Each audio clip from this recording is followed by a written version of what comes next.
Hi, and welcome to episode 19 of the Graveyard Media Podcast for the week of November 20th, 2017.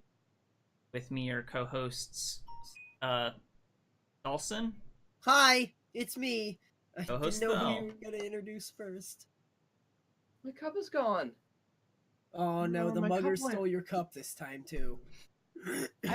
I guess maybe it was a ghost or something. It's not here. And this week I actually pointed the right direction, whereas last week I totally switched it, so that's cool. Oh well, all right. It's whatever. It's because my camera is flipped on It co-hosts the video, Dalsson and but Thel. not on the... They're Co-hosts. there they are. co-hosts stuff. Anyway, so we're going to start with games and movies we've checked out this week, and then move into movie and game news after that. Probably be a break in there somewhere, hopefully. Unlike on the how last things few go. times. We're gonna be working for 12 hours straight, gentlemen. We don't get no breaks. Fuck you. Hey, there it is. Oh no, that's just the French press. All right. I was straight up a coffee ground. I'm not doing that again. Who wants to start this week? I Go. can start. Okay. Okay, why I'm the don't you start? designated starter. I actually have a lot to talk What are about you this talking about, dude? You never start. Yeah, all right, fair enough. I never start. I actually have a lot to talk about this week because I played a lot of catch up on movies. Which one should I start with? Two of which, Saine has seen, and two of which he has not. I don't think Dalsson has seen any of them. Yeah. What's a movie? Yeah. So here's the thing. Usually I'm really tough on movies. I'm like, notoriously for these guys, I'm pretty tough on movies.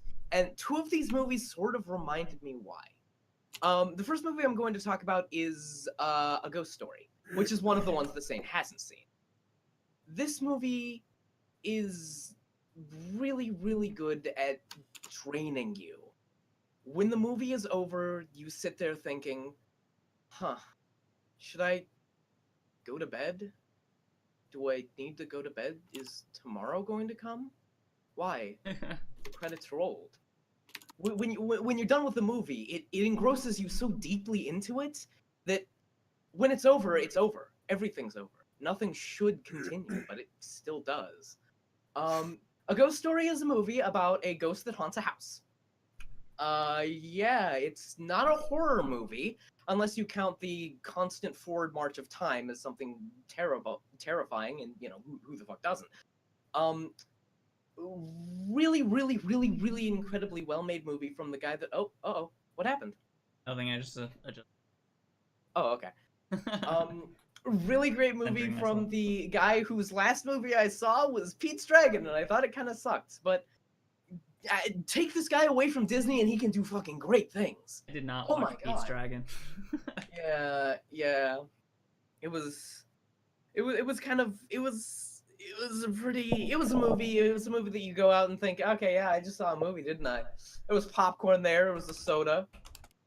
It was a movie. It was the screen, I watched the thing on it, and it was about all I could say about it. This is all I remember from Pete's Dragon. So, Ghost Story, what's that about? Again, it's a man dies in his house. This man is married to Rooney Mara, and one of the reasons that, like, the next movie that I'm going to talk about I can recommend to, like, anyone. This movie I'm not really sure that I can, because it's the kind of movie where there is a static shot of Rooney Mara eating pie and trying not to cry for 5 straight uninterrupted minutes. It does move pretty slow, especially at the beginning when it sort of allows you to do the same thing that Rooney Mara is doing, try and come to terms with the death of the person while eating pie. While eating pie. Which is symbolizing, like, the first thing she does is she cuts the pie into like a square. She's going to serve it up, but then she realizes no one else fucking lives in this house. Who even gives a shit? I'm just gonna dive in. Then she just starts sitting on the floor and begins eating it and tries not to cry. And about like 5 minutes later, she busts into the toilet and starts puking. The ghost in this movie is literally just a guy with a sheet over him. All of the ghosts in this movie, there are 2 ghosts that show up. One has like this nice floral sheet and is, quote, waiting for someone that never shows up. and the protagonist ghost is just a regular white sheet ghost. Very little dialogue in this movie. I think most of the dialogue is in Spanish, except for all the stuff that Rooney Mara says, and like there's one part in this movie that the one complaint I have about this movie is there's this one scene where there's this party and this guy at this party goes on a drunk tirade, basically spelling out the message of this movie. Eventually everything you love is just gonna fucking go away. It doesn't matter what you do. It's like, yeah, I'm watching the movie. I know. I can. Yeah. Yes. Thank you, movie. I didn't get that. It's not like this is what the entire movie is very clearly about. So what you're telling me is it's shit. No, it's fucking great. It's incredible. But that's just like one little complaint. But they explain the whole plot of the movie in the movie, so. Well, they don't explain the plot, they explain the message. And technically every movie explains the whole plot of the movie in the movie, because that's what the movie does. That's the message that they don't always explain. Yeah, and they do that a little bit. And I felt like that was a little bit unnecessary, because I don't feel like anyone else who I feel like anyone who wouldn't have gotten the movie would have left at the point where Rooney Mara was eating pie for 5 minutes. But yeah, aside from that one complaint, fucking incredible movie. God damn, I loved it. And here's the thing, though. I did a lot of gussing over that movie just right now. That isn't my favorite movie I watched this week. I thought it was going to be. But the thing is, fucking Wind River barely didn't beat Blade Runner for my favorite movie of the year. Holy shit, that was incredible. You liked Wind River better than Blade Runner? That's a little bit No, I didn't like Wind River by this much. Okay, I see what you're saying. Just barely didn't edge it out. But Wind River's incredible. Wind River was really, really, really good. I love a good murder mystery. I love a good murder mystery that submerges you in its atmosphere. Really, really gets you in that. And this is a good murder mystery that throws you into its ocean. You don't know which way is up. And the best part about it is that every once in a while, the movie will just walk up to you and fucking hit you with a baseball bat. It's great. There are some incredible scenes in here that are just so tense and they come out of nowhere. It's like, good movie. It was directed and written. Plot of the movie. Jeremy Renner is a guy who is like the wildlife keeper for a Indian reservation. Got to switch to headphones. His wife died, which not his wife. His daughter had died previously, and so this murder of this other girl really, really, really affects him. An FBI agent comes out who was like, this. She's not really cocky. She's just like this straight out of the academy, doesn't really know what she's doing, and is thrown into the middle of the cold, barren winter of like Wisconsin, and that's where the atmosphere really, really comes in. It's a very cold movie. You can sort of feel the world around it. This world of nothingness, nothing but fucking white snow and a couple buildings scattered every couple of miles. It's great at building that, and that's one of the things that the writer and director, I think it's Taylor Sheridan, this guy, let me check real quick. It is Taylor Sheridan. This guy is someone who I've been following and by complete fucking accident since like his like sort of new career in Hollywood started. The first movie that he wrote completely solo was Sicario, which is a movie that was by Denis Villeneuve, who I fucking love, and directed the new Blade Runner movie this year, and Arrival, and this was his movie before Arrival. It definitely had this sort of impact that Wind River had, but it had a lot of that, Denis Villeneuve flair, where it was very, very, very focused on like giving you the atmosphere through like sound design and stuff. It's really weird, I wouldn't think that a guy who directed something like Wind River would make a 40K movie. Yeah, all right. Okay. Especially about the Ultra. Didn't you make this joke last time? No, I didn't. No, you didn't. I don't think he's made this joke on the podcast. I don't think I made that joke at all because I didn't know he directed a movie called Sicario. I feel like last time we talked about Wind River, Thel told me that he followed the director. Yeah. And The- then the- you made that joke last time. But Maybe. okay. But yeah, he this was his first directing job, but his writing jobs, he wrote that movie that I loved last year that made my top 10 called Hell or High Water, which was very much bathing you in its atmosphere in the same way that Wind River does. It didn't have as much as the punch as these other two movies did, but it was very, very, very, very atmospheric in the same sort of like there's nothing in this town. It's completely dead, and we have to do what we have to do to survive. Right. Wind River combines the best bits of both of these movies into one beautiful fucking film. It's just, I loved Wind River. There's so many like really good scenes in it that like are very memorable to me, Yeah. even far removed from watching it. Yeah, there's the fucking why are you flanking me scene, which was like my favorite scene in the movie. The entire like half hour is this great this great intense like final showdown sort of deal. There's all of the scenes where The scene what's his in name? particular that I really am thinking about is like right at the end he has a conversation with the father of the Yeah. victim. That scene was like really Oh, stood out yeah. to me. That one was really great too. The father of the victim is actually played by Gil Birmingham, who was in Hell or High Water, and I think he's a really good actor, and I'm glad he's getting more work. So okay, remember that the rape scene I was talking about? Yeah. Now imagine there being like kids in the room watching that. Because that's what my going experience was. There was a kid talking over that scene, and I could hardly hear it. Mommy, what's happening? Man, I don't know if we should fucking be here. That being said, it was a really interesting, like, theater experience for me because it was, despite being kind of a very niche film, Yeah. was a packed theater. Yeah. It's kind of crazy, but Yeah. And this is a movie that, unlike Ghost Story, I would recommend this movie to everyone. It's just a good movie. It's just fun to watch. Especially if you like murder mysteries, because it was especially it's it's really a- good for that. Yeah, especially like if you love Girl with the Dragon Tattoo like I did, you're gonna fucking adore this movie. Now that being said, it's not the kind of murder mystery where it's going to have been one of the characters who you know of necessarily, but yeah. it's not it's like- more I like wanna see following this. someone who is like picking up Investigating a murder leads and mystery, investigating a murder. So Yeah, it's not like it's like it's cool more like a murder mystery. detective story than a like Yeah, than a actual whodunit. or murder on the Orient Express. Yeah. basically. Right. Yeah. But yeah, fucking Wind River was fucking great. Beautiful.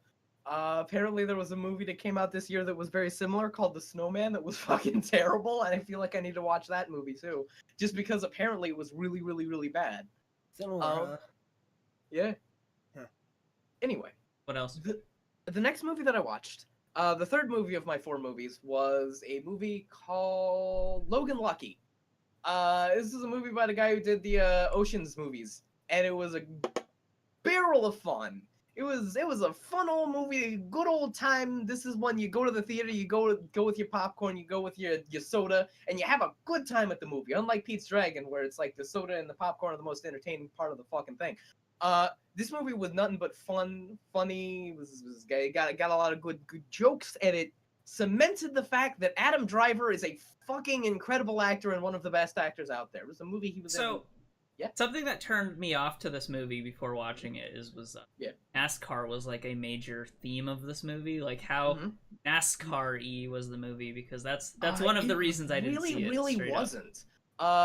They went to a NASCAR thing. There was like a character in it that was a NASCAR driver, but he was like a character that was supposed to be this foil to this other character who was like a NASCAR sponsor that these guys got into a fight with and was just kind of an asshole. NASCAR was not featured very heavily in the movie. It was very, very, very light. That's not to say like Yeah. I don't So- like people who enjoy NASCAR or anything. That's not my thing. So I do have one question. Mhm. How closely related is it to the Ballad of Ricky Bobby? Very far removed because like Damn again, it. the Ballad of Ricky Bobby was very, very, very about NASCAR. This is mostly about these guys who happen to be stealing from NASCAR. Is this In just fact, Wolverine with NASCAR in it? Is that what's Well, happening? no, what? I wouldn't say it's because it's not nearly that dark. Right, It's but in very, Logan very he was light. not very lucky, so this must have been Yeah. a prequel. Yeah. Yeah, it was, but yeah, it was about a bunch of guys who were going to rob the Motor Speedway. They weren't originally going to rob the Motor Speedway during the NASCAR thing. It's just everything got moved up a week, because of some complications. There's like this guy has this whole list of To things. make it more dramatic, like every movie. Yeah. This guy has a list of things. It's like shit happens, and then shit's gonna happen again, and those are like 3 of the things on his list. It's a great movie about a heist. It is a great story. Adam Driver is great in it. It's fun. It's funny. There's not really all that much that I can say about it, aside from that. It's kind of just it's kind of fun. It's a fun movie. You can go bring grandma to go watch it. She's gonna Oh, love boy. it. Fucking your mom, your little brother who loves like dumb heist movies, gonna be laughing his butt off at some of the funny lines in the movies. It's a great time had by all.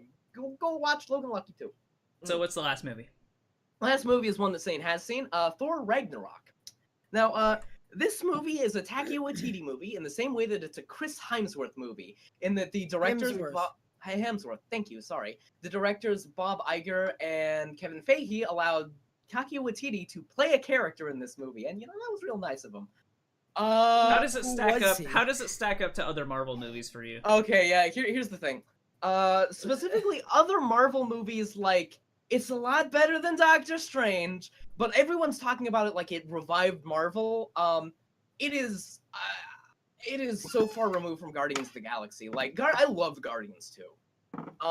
And I did not like this nearly. See, that's kind of where I was at with it. Like, I was hearing all of this praise like it was the best Marvel movie to come out in a long time, and it was a good movie, don't get me wrong. It was definitely up in the like some of the better ones, but I would not I don't think it holds a candle to Guardians of the Galaxy at all. I feel it does like- have a very similar like humor to it though. Yeah. Which was I feel nice. like people might be saying that because they're thinking, like, I know that Guardians is intended to be part of whatever Cinematic universe. but they're thinking, when they're thinking of the Marvel movies, they're not thinking of the Marvel movies, they're thinking of the Avengers movies, and that's what I think people are like Maybe. trying to say. Maybe. They're probably forgetting about Guardians of the Yeah, Galaxy. I guess it's not among- Avengers, I guess among Yeah. the movies that are about Avengers. about the Avenger characters, yeah, I can kind of see that. I still like Winter Soldier 2 or Yeah. Captain America 2, Winter Soldier. better. Winter Soldier 1. Winter Soldier 1. Winter Soldier was great, yeah. Winter Soldier 2 Judgment Day. Yeah. Winter Soldier 2, Captain Crunch versus the Iron Giant. But yeah, the thing that I really didn't like about this movie, and was a little bit disappointed going into it, expecting sort of a Taika Waititi movie, was there was like one really good line that was definitely Takia's, and he got to say it. It was I had tried organizing a revolution. Nobody showed up except my mom and his boyfriend, who I hate. It's like, there he is. That's the guy I love. Who did he play? He played the Rock Monster. Okay. Yeah. He played the Rock Monster. And The Rock Monster, or was he a frost giant? I don't know anything No, about he this was a- movie. he but was I a- know about- He was an alien that was made of rocks. Okay. Yeah, he was an alien that was made of rocks. Actually, he's notable for being like the actual in comic character that he is the Hulk's main #1 general on Planet Hulk. Oh, nice. So actually, which is kind of weird in this movie because those two characters do not interact at all in this movie. Yeah. But that's who that character kind of was supposed to be. Huh. So, Interesting. But yeah, the thing is about it is, like, every once in a while, you get to these, like, parts of dialogue and, like, these scenes where a bunch of people are talking, and you'd be like, all right, there we go, I can see Takia's influence in that. And then you just sort of go into a different scene, and you'd be like, okay, this is Bob Iger and Kevin Feige directing the movie. like, one of the things I kind of like about Marvel is that each Marvel movie kind of has a different it's like a different kind of movie with a Marvel skin on it, right? Yeah. So Winter Soldier was at its heart a spy movie. Yeah. Ant-Man was at sort of its heart a movie, heist movie. I feel like this one at its heart was like a buddy cop movie, right? A little bit, yeah. So I feel maybe that's kind of what people are reacting to, like the kind of the humor and like relationship between the main characters, what people were really identifying with. Yeah. Maybe that's why it was as popular as it was. Whereas maybe if you're not as into spy movies, like that serious kind of spy movie, maybe you wouldn't like Winter Soldier as much. Maybe you wouldn't like the heist movie aspects of Ant-Man, especially since that movie did have a lot of build up. So Yeah. I mean, maybe that's what people are kind of reacting to. Maybe. This But definitely was one of the more like comedy heavy of the main like Avengers Marvel runs, movies. yeah. So Yeah. maybe that's what's happening. Yeah. I And still also- think I also enjoyed Guardians 2 better, but Yeah, and here's the thing, like, one of the things that really, really stood out to me about this movie in comparison to Guardians 2, there is a scene in this movie, and there's a scene in Guardians 2, they're the exact same scene. The main character is being held down by the final villain, the final boss of the movie. The main character is completely at the final boss's mercy, the final boss is talking to them, and some of the things that the final boss says sort of triggers a thought in the main character's mind. They see their parents, and then they realize their true, pure potential, unleash it on the final boss, and then a licensed song that played earlier in the movie plays. The scene in Guardians of the Galaxy that is... well, let's not spoil things, but Yeah. because I'm I think Guardians of the Galaxy is even more primed to spoilers. Yeah, that's what I was gonna specific say. part, That so. specific scene, like I was like, I could spoil it in Thor, but like I don't want to spoil it for Guardians. It specifically the line that Peter Quill says is so much more affecting, and the use of the music is so much better in Guardians of the Galaxy. It gives you fucking tingles. But that's the thing about Thor Guardians one- of the Galaxy. The use of music in Guardians of the Galaxy, even in the first one, like that was like not the whole shtick, but that was like one of the huge Right. villain. And actually, it's kind of interesting. Thor Ragnarok was very much like its use of music was very Guardians, actually. Yeah, very similar. So that was one of Specifically- the things I really liked about it. Specifically, the licensed song is the immigrant song. Really? Which I mean, it's perfect for this. But like, it didn't grab me. Yes. Thor Good. I Ragnarok. don't know. to I the kind of immigrant liked it. song. I Famous felt for like its it was usage super in- appropriate. for what Oh was yeah, happening. absolutely. Three. I thought the usage was perfectly appropriate. I thought that the song in specifically was the perfect song to use for that. It's just I didn't feel like the scene grabbed me as much. Right. And like there really wasn't a scene like in Guardians they had that very last scene where all of the like 17 goddamn plots that they I had. feel in that like- movie sort of I came feel together, like and it was Maybe beautiful.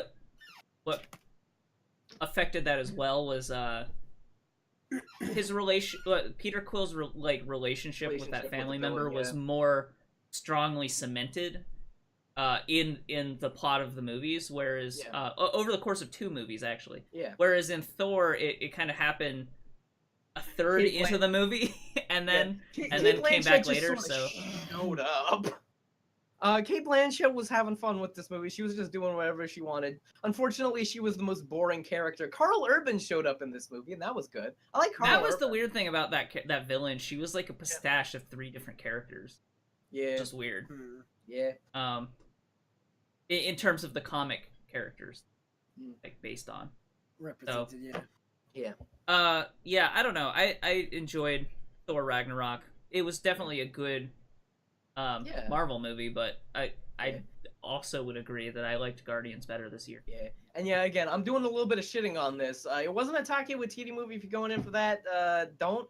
But it's not a bad movie in any way, shape, or form. And honestly, I feel like what I need to do now is go watch the Justice League so that like my eyes will be cleansed and I can see that Thor movie in a different light and be like, holy fucking shit.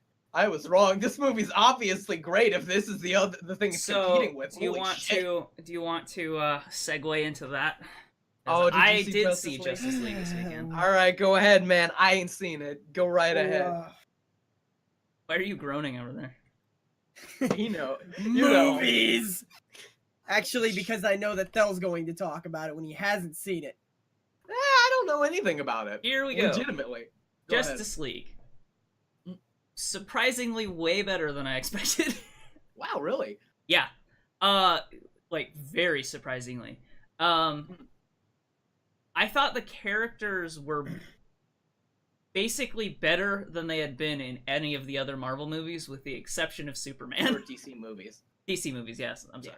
With the exception of Superman. Superman continues to be completely a different character from what he's supposed to be, but I guess he's sort of remaining consistent in the movies. I don't know. It's weird. I think they think Superman is too boring, but people don't want to see Superman like be a new edgy thing. They just, when people want to see Superman, they just want to see fucking Boy Scout. And all they managed to do was make him edgy and boring. Darn. Yeah, it's like, yes, Superman's a little bit boring, but that's still what people want to see when they like check into Superman. Well, no, I mean it's not that people want Superman to be boring. It's more that they want Superman to be like kind of a pinnacle for what's right and wrong, like very morally grounded. Whereas he's just not in these movies. Like he just doesn't act right. It's weird. They also took a lot of liberties with the Flash, but those I think were more forgivable. Mm-hmm. Because Superman is just like, there's such a long history of how Superman is kind of supposed to act, Mm-hmm. and he's been really consistent like throughout his publication run, basically. Like, and he's just so different in these movies. Whereas Flash is like a Barry Allen Flash, which is also kind of because he's Barry Allen, but he's a young Barry Allen, like a really young Barry Allen. Like he's still in college, Barry Allen. He's not even like at the end of the movie. He gets his job as a criminal or forensic investigator. Like that's how far into his life he is, which is contrasted with Batman, who is like very much like maybe 3/4 through his career, like not to the point of retiring yet, but getting there. So it's really weird. Yeah, that's kind of anachronistic for how it, like, you would think. Yeah, it would have made more sense if it was Wally West Flash, but it's not. It's definitely Barry Allen. Yeah. So it, like, as a movie, it's probably not a great movie. But it's definitely one of the best DC movies. Easy. It's like a step in the right direction. Yeah, no, I think what really bogged this movie down was kind of what I was getting at last week with that. They introduced too many characters. Mm-hmm. So in this movie, they talked about like sort of what was the lead up to the plot device in this movie. Whereas in Marvel, they kind of, I mean, for better or for worse, they've been kind of, each movie has been sort of about whatever Infinity Stone they're talking about. So each Infinity Stone has kind of been its own thing. The plot device in this movie was introduced in this movie. And it just seems weird because it's this sort of like race against the clock, we have to find all of the pieces thing, when it was kind of like, I don't know. Who is the cast? Like which superheroes are? Okay, so the superheroes Justice that are League. in this version of Justice League are Batman, Superman. Superman doesn't appear until like halfway to 2/3 through the movie. Okay. And is only in a fight scene at, well, yeah, I don't know. He's really, Superman isn't in it very much. Okay. It's mainly Batman and Wonder Woman for most of the movie. Okay. Then Flash is in this movie and Cyborg is in this movie. Okay. Cyborg is a weird case where he's probably better known for being in the Teen Titans, but he is a member of the Justice League in the comics. Yeah, I know. So. Yeah. So how Cyborg is like basically my favorite DC character. Like period. Okay. How is he in this? Would So you say? okay. If you like Teen Titans at the start of Teen Titans, where he's very like happy-go-lucky kind of and happy, that's not this version of Okay. Cyborg. Yeah. This is the Cyborg before that, where he's dark and brooding about This is what the his tortured. body. Yeah, this is the about how tortured, he is like not I can't play comfortable with his football no body. more. Yeah, so if it's probably comparable to, I think, the first Teen Titans movie, where it's kind of like he's wearing the dark hoodie and he's like not comfortable showing his body and he like doesn't really want to work with people. That's that version of Cyborg. So this kind of was a lot of this movie was about that character's character growth, which is part of what drags the movie down. It's not to say I don't like Cyborg, but a lot of this movie is about Cyborg's character growth. A lot of this movie is also about Flash's character growth. A lot of this movie is also about Batman and Wonder Woman and Superman's kind of interrelationship. Like, it's there's too much going on. Oh, and also Aquaman is in it, and I totally forgot about him. But no Hawk Girl, no Martian Manhunter. No, those ones. None of the fun ones. and also, here's another weird thing that happened. Or Hawkman. Hawkman, I think, is more traditionally Justice League, isn't he?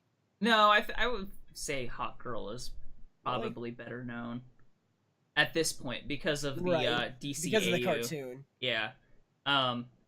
Whereas Hawkman, and even old Hawkman, was never super interesting. Yeah. Whereas Hawkgirl was always more consistently interesting with how they treated her character through even in the comics. So, but yeah, Martian Manhunter wasn't in. So here's the weird thing: there was a flashback scene about like an old war that featured Green Lanterns, and no Green Lanterns. So it was very like odd that they would kind of include the Green Lantern. I can explain. Without having the Green Lantern in it. Originally, there was going to be a scene that was completely cut with the Joss Whedon cuts, where the Green Lantern Corps came to see Batman at the very end after the credits. Okay. Well, yeah, that's why that was there. I feel like that could have still worked. What they went with instead, and this isn't even a spoiler. One of the after credit scenes is Superman and the Flash race, and it cuts off like as they're racing. That's kind of like a common. Here's a spoiler: the Flash wins. And then there was another after credit scene, which, that featured Deathstroke and Lex Luthor, and kind of the I guess setup for that scene. For people who grew up with DC cartoons, his name it's Slade. It's Slade Wilson. Slade Wilson. Well, so they're kind of talking about making a League of Evil or whatever it was called in Super Friends. Solomon Grundy want pants too. It was like surprisingly influenced by Justice Friends, which is weird. Yeah, no, that's all I've been hearing. Everyone's been like, "This is that's kind of crazy." To the extent that like that's silly. So another like kind of weird towards the end of the movie they talk about, and actually this was in Batman versus Superman a little bit, so it's not super strange, but they talk about that one mansion in Batman versus Superman, and then they revisit this mansion here at the end and talk about this being a like Justice League, and this is the building that they're going to use, and that building was never like a thing in Justice League the animated series. That was only a thing in Justice Friends. So maybe they thought it would be too silly to have either a space base or an Antarctic fortress of solitude, so they just put a mansion there. No. Yeah, they could definitely send them. And actually, they have the Fortress of Solitude in Batman versus Superman. That's where Superman went. Or no, or was that in Man of Steel? I forget. Who knows? So yeah, I don't know. Like, I don't know. So they took a lot of liberties with the Flash's character. Going back to that, he was really fun. He was like a really funny character. Batman? No, the Flash. Flash. Okay. He wasn't super. He was the weird thing about him was he wasn't super reminiscent of past versions of Barry Allen Flash. He actually was like very heavily implied that he was like had Asperger's syndrome or like a very uh I don't know, low grade of autism, which played funny. It wasn't like to make him I don't know, it wasn't to make him sympathetic. It was to make him kind of funny and kind of more dynamic. And that he had trouble with social cues, and he, like, a lot of his jokes were kind of about how he didn't get people, which played better than it sounds. It does sound a little. Yeah, I mean, weird.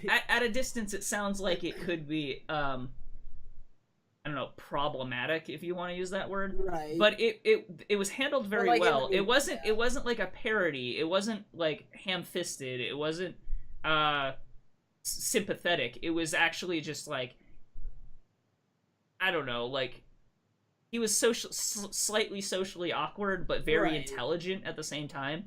Like he got Webby. some social cues, but not others. Like, it was, I don't know, it was handled well. And he actually, like, if you kind of read some of other people's reviews on the movie, it's a lot of people actually thought he was the best character in the movie, and I don't disagree, really. But actually, I thought all of the characters, except with the exception of Superman, were all very good. Especially for a DC movie. Yeah. I think that really it just gets bogged down in, like, they spend a lot of time introducing too many characters, whereas Avengers kind of handled that by being like, here are people doing things. If you want to know more about their characters, go watch their movies, but here are just people. You know what I mean? Well, and even then, like, the people doing things in the Avengers worked really good to introduce them just because they were doing the things that they were doing. Right. Yeah, because of what they But they didn't need to, like, go into their origin stories. They didn't need to go into where they came from. They didn't need to talk about any of that. Where it's like, a lot of this movie was about Cyborg's origin story. They didn't really go into it with Flash in terms of origin story, but it was very much he was a not experienced superhero. There's actually a really funny line in the movie. He's like, I've never fought people before. All I do is just run really fast and push them over. Like, so, and his interaction between him and Batman is really interesting, too. I want to go back to Cyborg for a second. What was his origin story in this cinematic? In this universe? version, his body is completely destroyed, basically. He's basically killed. But kept alive by his father, and his father uses a Kryptonian technology to, what he thinks is Kryptonian technology, to save him. It's actually it's actually spoiler technology. Okay, so, yeah, I know that. I know what technology it is, because that's been Cyborg's origin story before. Right. Yeah. So I don't know. I don't want to talk about it because of the movie, but if you know a little bit about comic books, it's not Kryptonian technology. Right. The father thinks it's Kryptonian technology, but kind of not. So, although it kind of is, because maybe in this version, like, it's a little bit murky where alien technology begins and Kryptonian technology ends, so I don't know. Interesting. Okay.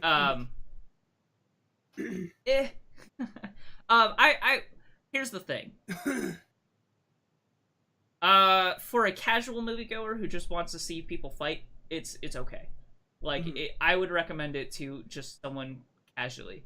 To someone who likes DC movies, I would definitely recommend it. To someone who likes good movies, maybe pass.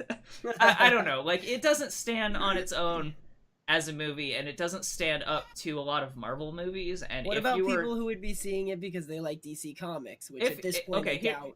If you like, if you like it because you like, if you want to see it because it's a DC movie, it is the best of the DC movies, barring Wonder Woman. Wonder Woman is still easily the best. Wonder Woman was DC a breakout. Yeah, and like I said, like, it was gonna be the only one. The thing about this movie, which is really funny, is remember when we were talking about how Zack Snyder stepped down and Joss Whedon took his place? And he said he was not going to change anything. He was just going to direct, and then they proceeded to do 3 months of reshoots. It shows. Yeah, that's what I heard The too. humor and like the I don't know, like the pacing of it feels very Joss Whedon. I see. It feels like Joss Whedon saved this movie. I see. Like I feel like the only reason is as good as it is because of Joss Whedon. Right. As someone who is like one of the kind of in the minority of people who liked Suicide Squad, despite acknowledging it was not a good movie, it was definitely better than that. Okay. Easily better than Batman versus Superman. I think Batman versus Superman is my least favorite I don't think that's of all of very them. difficult to do, though. Really. Better than Man of Steel, but that one was kind of iffy for people. Yeah. Right. And Man it of Steel continues was kinda the tradition of this Superman not being a very good Superman. Right. I don't like. Batman was good in this one, better than he was in Batman versus Superman. Also, It's Yeah. he was more It's- interesting and a dynamic character. So And it's weird. Apparently, Batman versus Superman, from like you and literally everyone else, Batman versus Superman is the worst one, and that's the one that I haven't seen. Well, not including Justice League. mhm. I almost think that if you wanted to watch this movie, you would have to have known the events of Batman versus Superman. Yeah, Straight I know, up, I like, would read some- the Wikipedia article and skip the movie. Like that's how much I didn't like that movie. Jeez. So- But does it border on that point where I would be laughing? Because there were points in like Man of Steel where I was laughing, but then we got to like the Not last really. like, Did you like Okay. Suicide Squad? oh, fucking Suicide Squad was awful. It was worse than Suicide Squad, so no. Yeah, If you oh, thought Jesus. Suicide Squad was bad, then no. Oh like, God! All right, fuck. So yeah, That's straight impressive. for you in particular. All right. Straight up, just watch a plot summary if you're gonna watch Justice League. Do not Okay. watch it or Batman Yeah. versus Superman. Just don't watch Okay. read a plot summary. Like It's so it's not even worth like, oh, let's go watch this bad movie. it's not even bad to that like that extent. Like I would like actually not recommend Batman. But here's the versus thing: I Superman thought to that anyone. Suicide Squad was probably a really, really good learning experience for people. Like, because when going into Suicide Squad, it was crazy for me to think that I had only not seen one DC movie. But going into Suicide Squad, I felt like did I just miss like half of this fucking cinematic universe. The Feels answer like, was feels no. like I didn't see. Yeah, and it's just like No. no, that's just how the movie is. No, like the thing about Suicide Squad is it was bogged down in much the same Yeah. way that Justice League is, but to a greater extent. They introduced Yeah. so many characters and so many origin stories in that movie that it was like, Like, do it why? like twice. Uh, It was so weird. Like Justice League is a little bit more forgivable because they don't heavily go into the Flash. They just kind of talk about it, but other than that, he's an inexperienced superhero. Whereas Yeah. Cyborg, they are very much about his backstory because it's kind of important in the plot. Yeah. Right. Which that does make sense if it's the same backstory. Yeah, that I'm no, thinking of. it is. There was a cartoon that they made that's starting to sound like it's basically the exact same thing as. Are you as thinking this Justice League Dark? Yeah. No. Because It this was one is just- very heavily influenced by Justice League Dark, actually.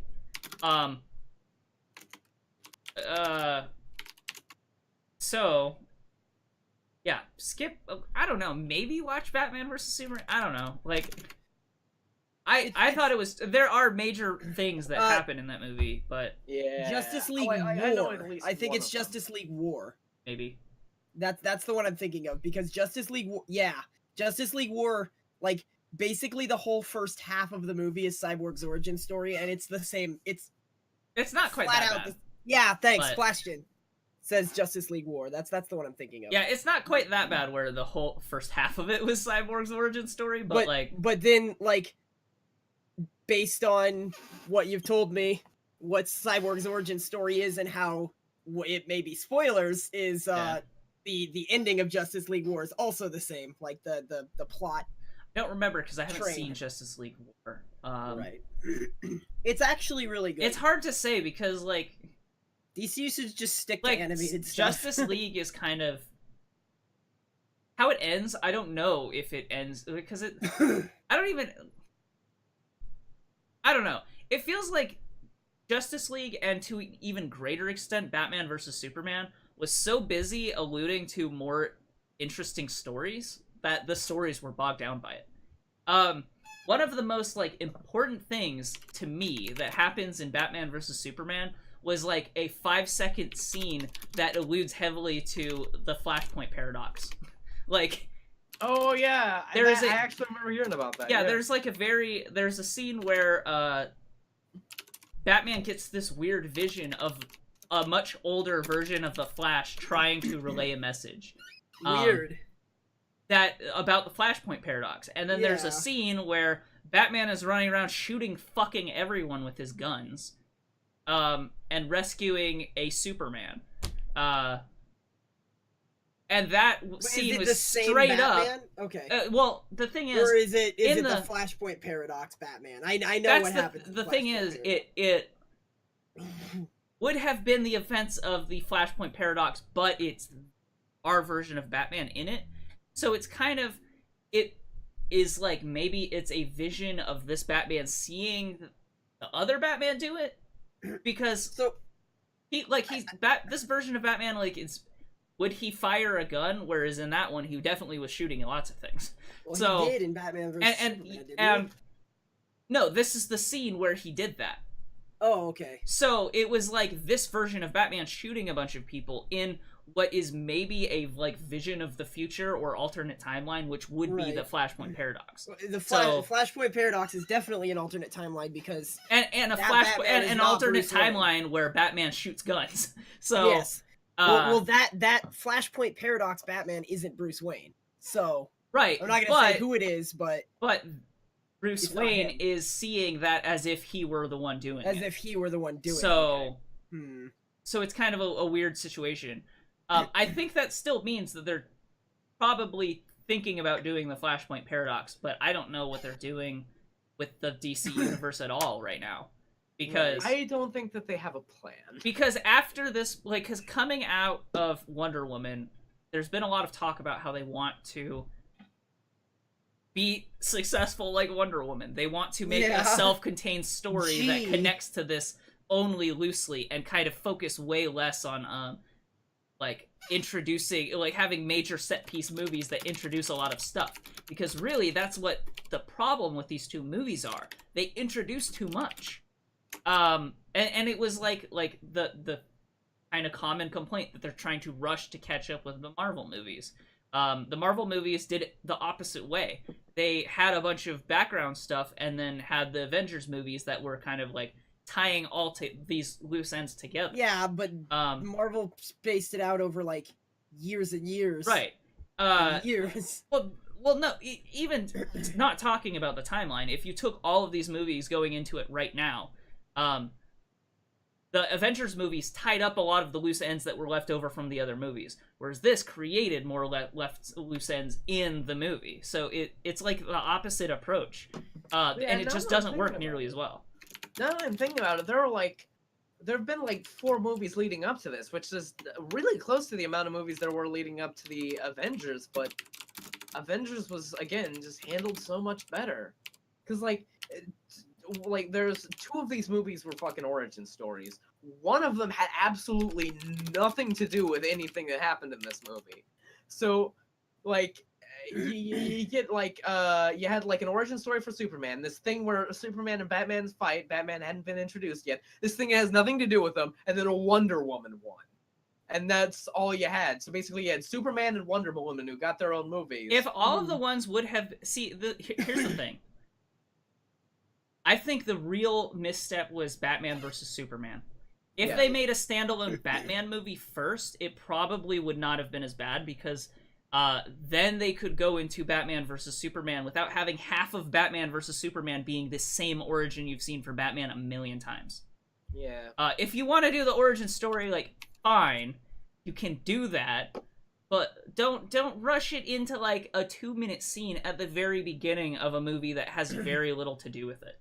Like, yeah, because it goes, okay, so that for those of you who don't know, the very first scene, the scene that is happening when the like, I don't know, Ben Affleck is Batman, like, this person is this person, like, what's his face is Superman. During that scene is the scene where the Joe Chill is shooting Batman's parents.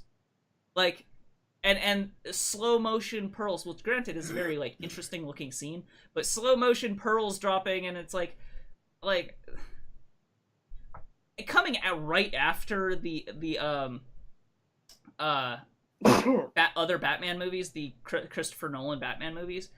Everybody knew what happens. Like, Yeah. Even outside of people who like follow comics, like everyone knew that's what Yeah. happened with Batman.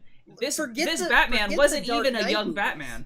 This Batman wasn't even a young Batman. Like, it wasn't even like Batman Year One. It was like Batman way late into his career. Like, to the Yeah. extent that this Batman almost would have taken place after the Chris Nolan Batmans. So forget the Nolan Batmans. Like, everybody knew what happened with Batman. Like, period. I don't think there's anybody, regardless. but if of you the were Dark someone Knight. who only watched movies, Batman movies, maybe a refresher Tim would have been Burton fine. movies. Yeah. I guess Like, because the only like other movies to really have focused on it was the Christopher Nolan movies. The Tim Burton movies. Well, the Tim Burton but I don't know, like, even then, that was so long ago that I feel like, I don't know. It's just like, I don't know. They didn't need to do it, and they double didn't need to do it because it wasn't a young Batman in the first it place. wasn't relevant to what was happening. Yeah, right like now. the Batman. They made it relevant. They fucking force fed and like Oh right. they made it relevant by like having this weird thing where Batman was very cognizant of the fact that both Batman and Superman's mother's name was Martha.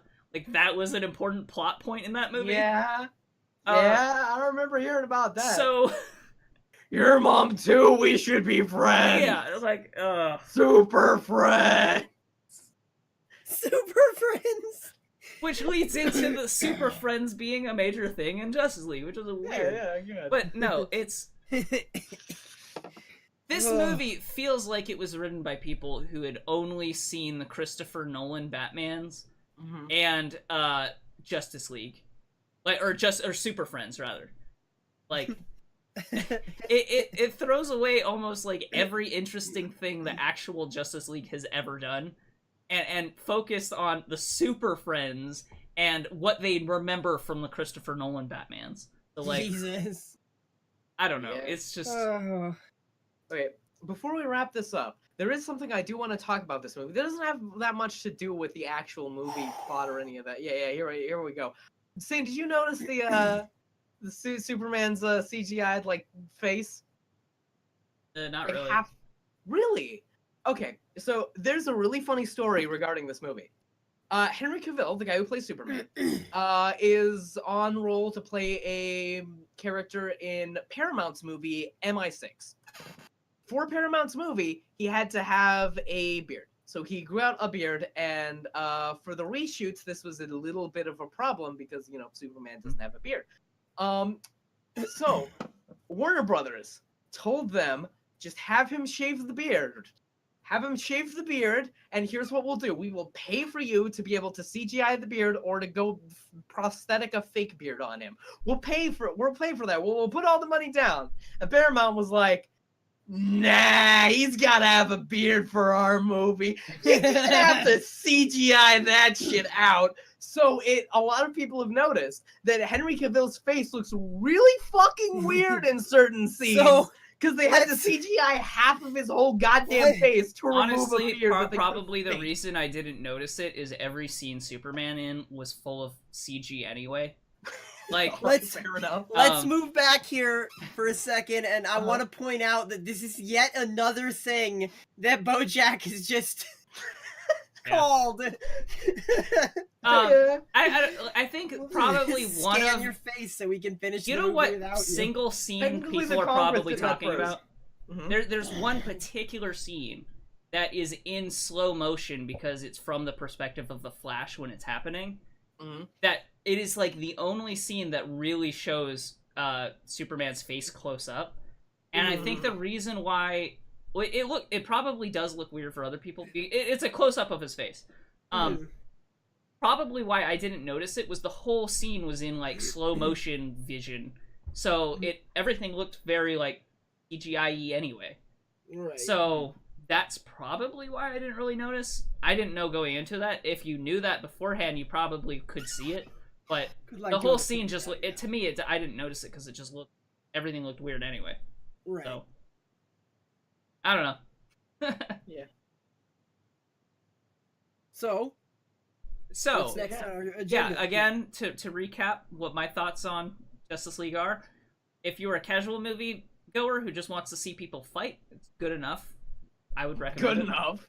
Um, It has that. yeah, no, and it's funny. It definitely has the Joss Whedon flavor of like pretty funny. If you are a like DC loyalist, I think there's enough in this movie that you would like, unless you really like Superman, and if you're gonna complain about Man of Steel, you're not gonna like this movie anymore. Mhm. And then also, if you are like a very much like good movies only, maybe skip it. Like I would not recommend it to Thel. Yeah. Maybe watch it anyway, Thel. Like it's good enough that it's like Yeah. a bad Marvel movie rather than a good DC, DC movie. I don't know. Yeah, I don't know. It's okay. Okay. Eh. Eh, My official review is fair enough. Some people will like it, some people won't. Yeah. Man, we talked about that movie for a while. Sure Yeah. did. Comic We are books about every an time we hour come up. into it, so Even- So, did they even watch anything else? I don't remember. I mean, We watched a bunch of cartoons. Yeah, we did. We talk watched a about couple. it. Cartoons. You want to talk well- about DuckTales? Because you two watched DuckTales. Oh god, yes, DuckTales is so good. So Yeah, good.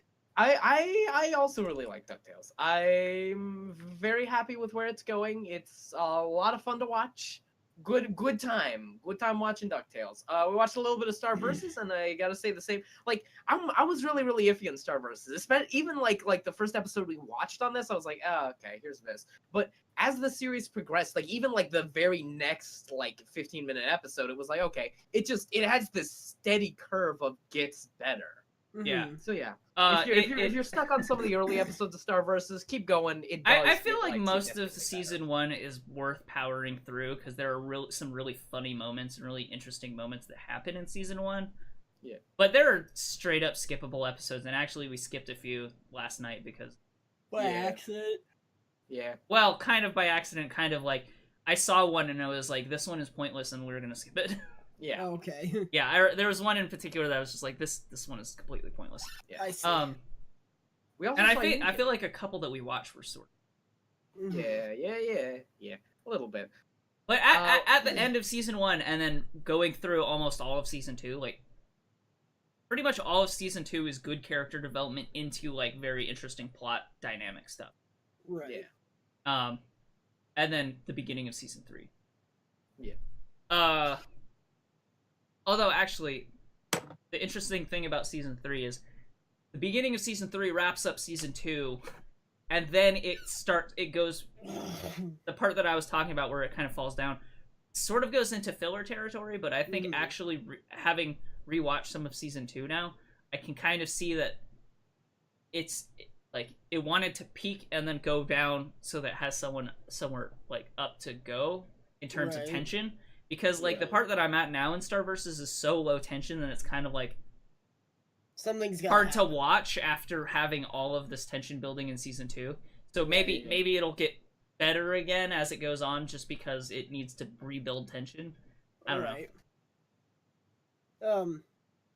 But yeah, let's talk more about DuckTales. Cause, Yeah, I'm gonna go back a little bit to DuckTales because goddamn, it's incredible. All of the first thing about DuckTales that I really want to point out is this is like the only form of media that I can think of with Huey, Dewey, and Louie in it, where they're not Huey, Dewey, and Louie. They are Huey and Louie and Dewey. Like they're Actually- three separate characters. actually Quack You're gonna Pack. say the comic Quack Pack? Quack Really? Pack. Quack Pack, actually, a lot of the character development of the show actually mirrors Quack Pack. To the extent that, like, Louie was the lazy one, Dewey was, like, well, yeah, I don't know. Yeah. Huey was the like straight and narrow one. Although they kind of almost like further exaggerate that in DuckTales, but like Quack Pack, they were distinct characters, and it was very much about Huey, Dewey, and Louie only. Right. So, Um, yeah. I like that Donald is the only person in his family who is completely fucking unintelligible. Yeah, I'm happy about that. His brother is like insanely well spoken, perfectly clear, and also Mr. Peanut Butter. So that's great. I like that. Yeah. And Webby is probably the most like more developed character than like it took them.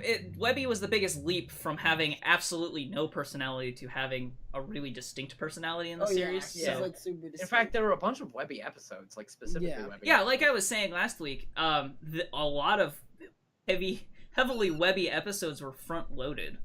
And it's not to say that that's a bad thing or that it doesn't advance the plot, because it absolutely does. It's just really kind of Webby centric from the beginning, as almost as if they're trying to sell you on the idea of Webby, like I was saying last week. Yeah.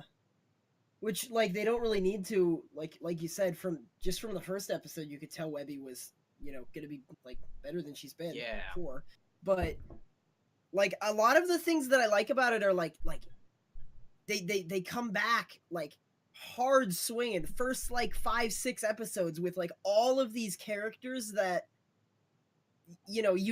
from other Disney Cinematic Universe places, like the Beagle Boys, where I'm pretty sure they were a big antagonist in the original DuckTales, and now they just like have this whole fucking like they've expanded them. They have like a group of Harlequin fucking Beagle Boys that's just like, what the fuck is happening? Scary. You know what I noticed on my second watch through DuckTales? What's that? So the animation in DuckTales is just great, right? Mm-hmm. Superb. You would say that it was like top notch, right? Absolutely. Something I noticed rewatching it is a lot of the background characters are 2 frames. They really? They animate, like, they drastically jump to a different frame. Like, it is noticeably 2-frame animation. Like, that's like weird. And by what I mean by 2-frame is one static image completely turns into a different static image. Like, and I noticed this twice when we were watching it, and it's like it's such a background thing that it kind of doesn't matter, but it's like, wow. But that that very, very well could be intentional because of the cartoons from because of the time period that the cartoons originated from. No, it's because like it goes from a character looking like this to a character suddenly holding its phone up, like. Totally, like, not even animation. Like, not even animation, just straight up 2 static images. Okay. It's very much just because it's a background.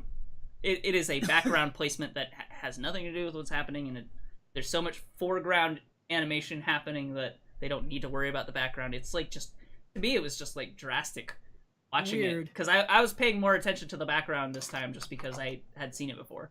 But, actually, one of the ones that I remember more clearly is remember how you were talking about in Goof Troop there was the friend of Max?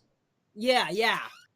Petey. Yeah, Petey. He is that cameo that you pointed out was one of the ones that did that. Oh, really? Yeah. I did notice that he was in the background as they were walking by, and then 4 seconds later he was also an employee at the place they were going to or something.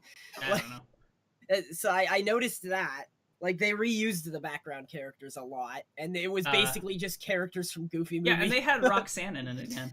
If yeah, that is Roxanne was there which a is few still times. questionable to or people, the person who on IMDb she's credited as Roxanne for the first episode when she talks really? to Donald. Yeah. Okay, then yeah, I guess she's Roxanne. But I mean, that could it's. I guess that's fair. Credit on IMDb. She's not credited in the credits or anything. Well, whatever. And here another thing that I pointed out really hard and laughed about, because I think I'm the only person in the world who played Toontown online ever, was God, what was his name? Something Gearloose. Gyro Gearloose. at one he was in an episode, and at one point he pulled out like a checklist of his failed inventions, and on the side with the checklist of his failed inventions. No, it wasn't failed inventions. It was good and evil. Oh yeah, good and evil. It wasn't. Yeah, he has had good he had, like, inventions a and sign. evil inventions. And all of his inventions were evil. One of them was cogs, which I found like I laughed about like harder than like. I feel like people would know that was a Toontown reference, but I thought it was only if you extra had played funny. Toontown. Yeah, I had never heard of cogs before, so. Okay, fair. Really? They were in all the well, no- advertisements for Toontown. Well, no, I mean, Yeah, I did not know that those were connected in any way, though. Okay, yeah, Like, cogs, so I knew that cogs were, like, in Toontown you fought robots, but Yeah. I didn't know that cogs are they were called, that they necessarily called cogs, or that Gyro That Screwloose Gyro invented had them, invented and them, like, yeah. when he wrote cogs on his thing, I didn't know that those were connected, so. Well, yeah, but like if you knew, like if you'd seen the advertisements or whatever, oh, you can fight the evil cogs in Toontown Online, whatever. Like if you'd seen the advertisements, you might know. Oh, hey, cogs, that's funny. Maybe this guy made them. Well, in Toontown, the reason that cogs even exist is because Gyro, that character, had invented a robot to like manage Scrooge McDuck's finances or something for him. And it was working perfectly fine until it shut down one day. And instead of calling Gyro, Scrooge tried to fix it himself and crossed a bunch of wires, which made it an evil self-replicating machine who wanted to take over Toontown. So, As one does. so it wasn't even Gyro's fault that cogs are evil. It was actually Scrooge McDuck's fault that cogs are evil. And I just thought that was really funny because, like, Gyro is in this cartoon, and Gyro later goes on to be a villain of Darkwing Duck. yeah, like I thought it was funny that he was like in this cartoon and interacting prominently with Scrooge McDuck, and then like cogs were on his list of evil inventions because it was Scrooge's fault. So that was fun. Yeah, all kinds of fun stuff. There are a bunch of Easily the most characters, too. consistently good cartoon that I've ever seen Definitely.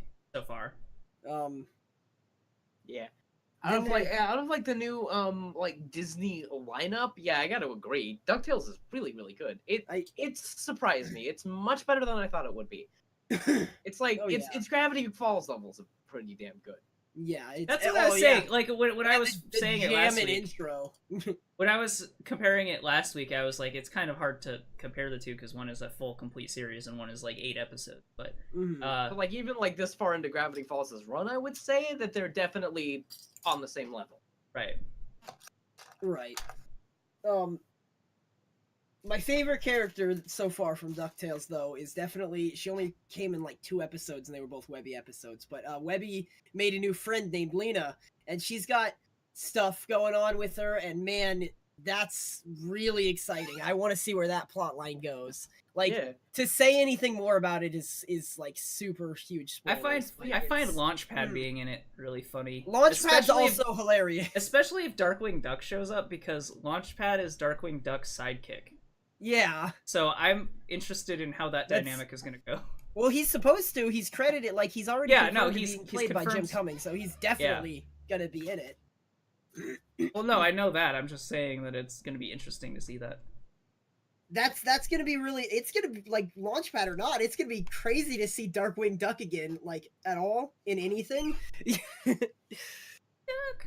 I am the cash writer and the check only. No, wait, shit. Are you ready for the next topic? I am. Oh shit! What is man. it? Oh boy. Unikitty. Oh yeah! No. Oh, I didn't like Unikitty. I thought it was kind of bad.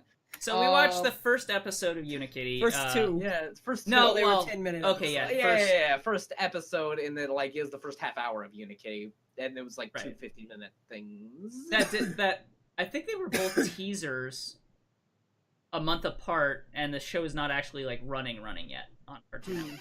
Okay. I'm not sure what's going on with Unikitty, but it doesn't look like it's actually going yet. Right. I think we watched 2 separate teasers that are kind of like short episodes. Right. Possibly. So So- why don't we start with Dalson's feelings on it first? My- Yeah, go ahead. I had a lot of let me start with the good, okay? It is exactly what you should and can only expect from a cartoon starring Unikitty, exclusively in Unikitty's like kingdom of Unikitty-ness, whatever she is. She's got herself, who I is like that movie had a absolutely the straight most, up name for it. I don't even remember what Yeah, that I forget was. what it's called. absolutely the most crazy fucking like spastic insanity ever. And then all of the other supporting characters who are also crazy and spastic. Even To varying extents. we have Yeah, to varying extents. degrees. We have her little brother Puppycorn, who is a dog unicorn instead of a cat unicorn. So that's his whole thing. He's a dog, and he's not the older boy he's character. he's the young sibling, and he's a dog. That's his Yeah. whole character. And he's Oh dumb. no, you're forgetting So boy. far. Oh That's- yes, and yeah, boy, but, and dumb.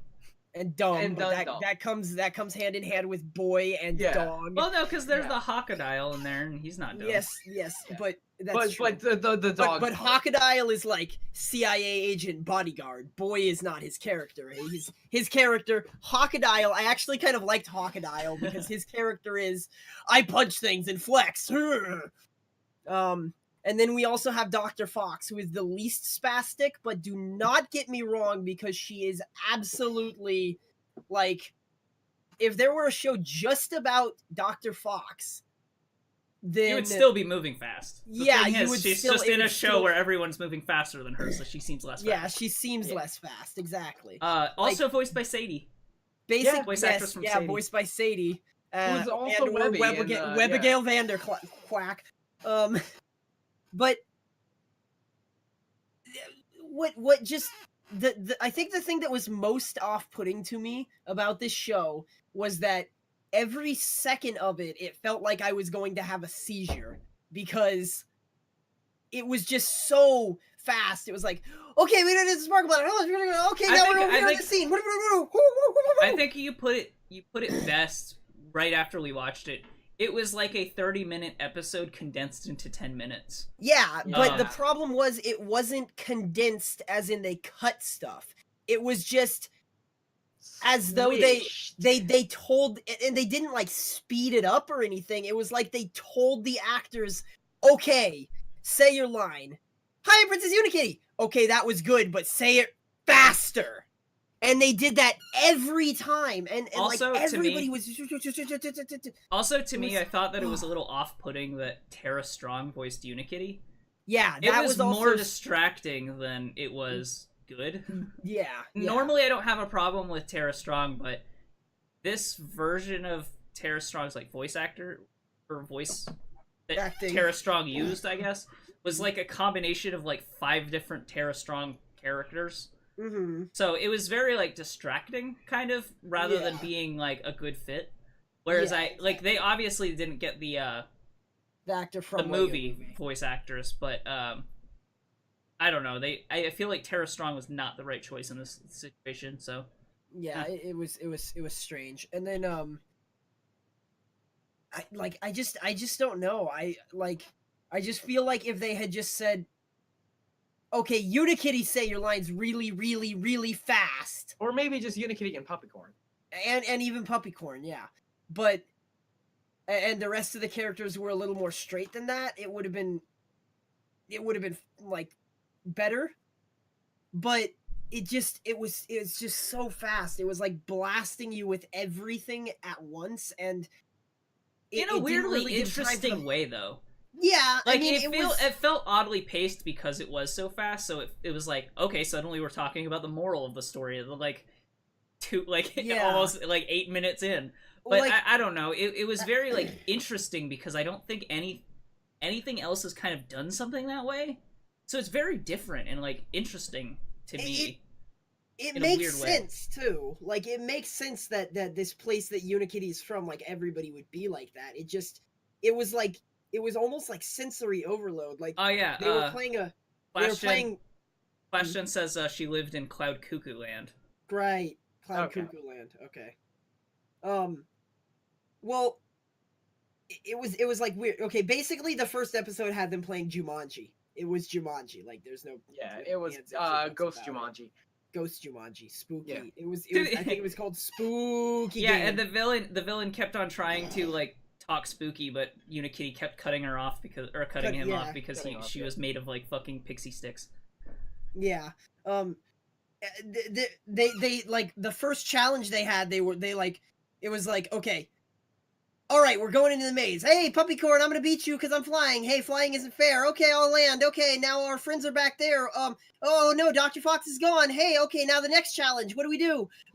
Like that was the entirety of the scene, and I'm barely exaggerating.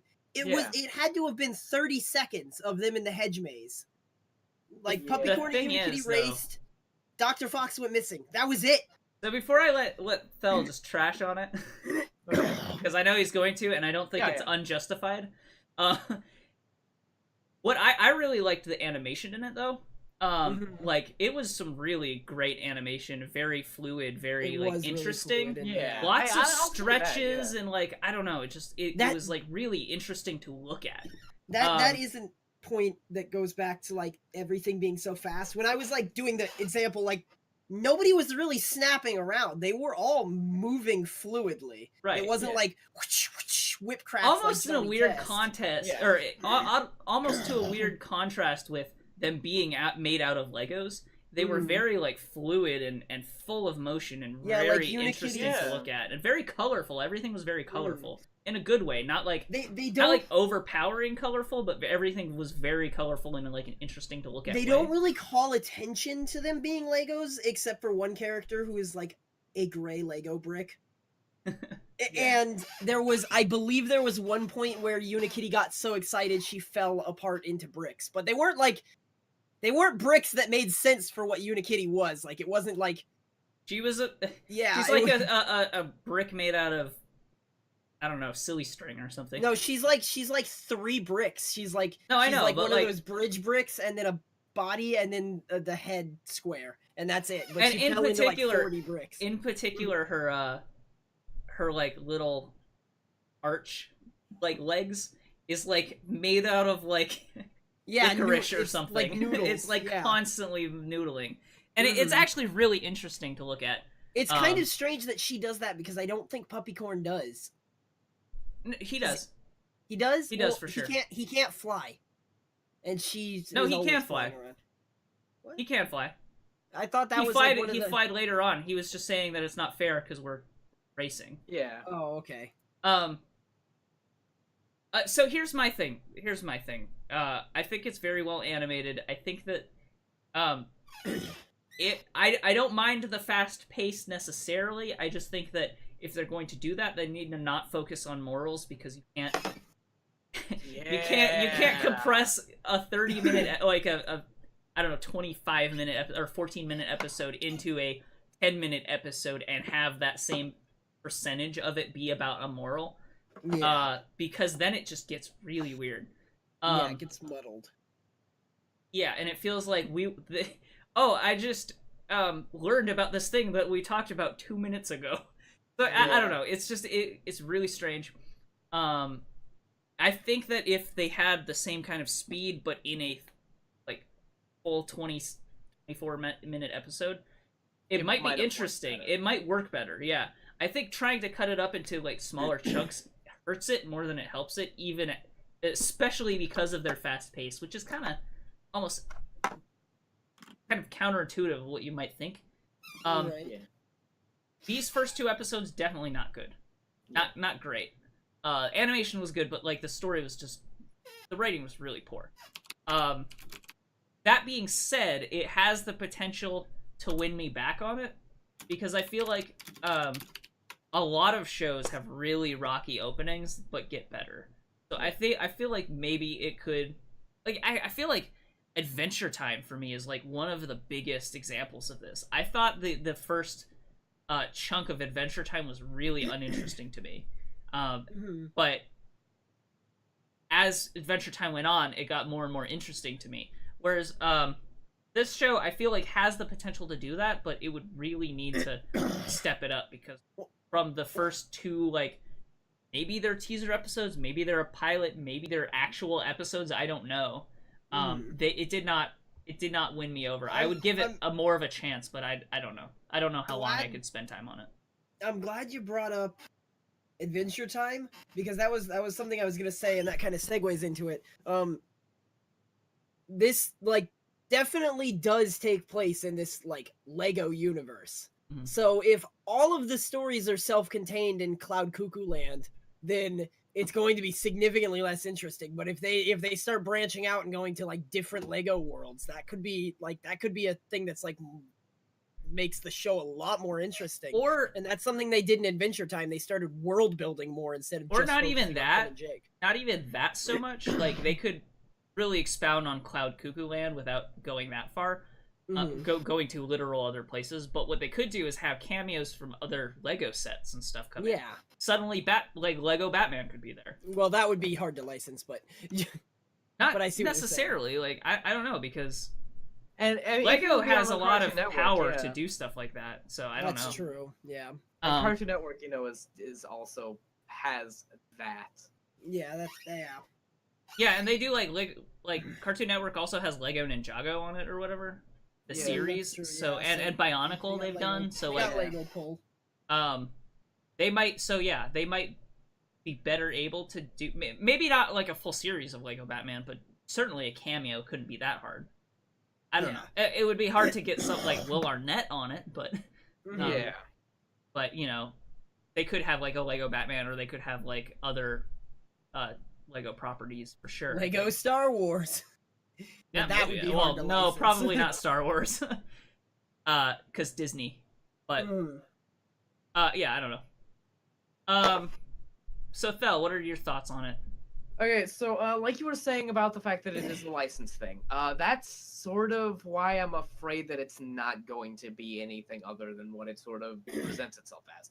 It's a Lego Unikitty show that's trying to bank off of the Lego Unikitty popularity. I would agree with you if it wasn't for the Lego movies being all consistently at least okay to good, right? I do agree, but the thing is, like, the Lego, like, the movies and the television shows, I feel like are pretty separate, especially because this is on, like, Cartoon Network. That's all of the problems that I had with, like, Star vs. like Season 1, it was way too frantic, way too crazy. It just felt like it was in that little so random area that I kind of really hate. Which show? It was sort of there, but then Star vs. just had this huge incline where, like, in Season 2, it's just really, really, really good. And I don't know if this show is going to have that incline. I feel like it has a target audience. It is going for that target audience as much as it can. And it's probably going to stay consistent with what it is. I could see it being popular enough to take timeshare off of Teen Titans Go. And I think that whereas Teen Titans Go, and we were talking about this a little bit, Teen Titans Go was kind of like their characters don't seem right for the kind of actions they're doing, whereas this show kind of gets away with it better. This is what they're supposed to be doing. Right. Yes. Oh, straight up, yeah. Whereas where characters in Teen Titans Go, when they do certain things, it just comes off as really cringy, where I feel like even though Robin's these characters are not supposed to moving be on pixie sticks and moving at 100 miles an hour, they still feel like appropriate to be doing that. Yeah. So and I agree that Teen Titans Go's and another thing, the Powerpuff Girls, the new Powerpuff Girls show, both feel really cringy because it's like these characters shouldn't be like this. Mm-hmm. I sort of find the things that even without the expectation of what the characters are going to be doing, I still feel like just this humor in general to me is really, really cringy, and I don't like watching. Right. It's fair. Right. No, yeah, I don't disagree with that. That's a fair point. Yeah.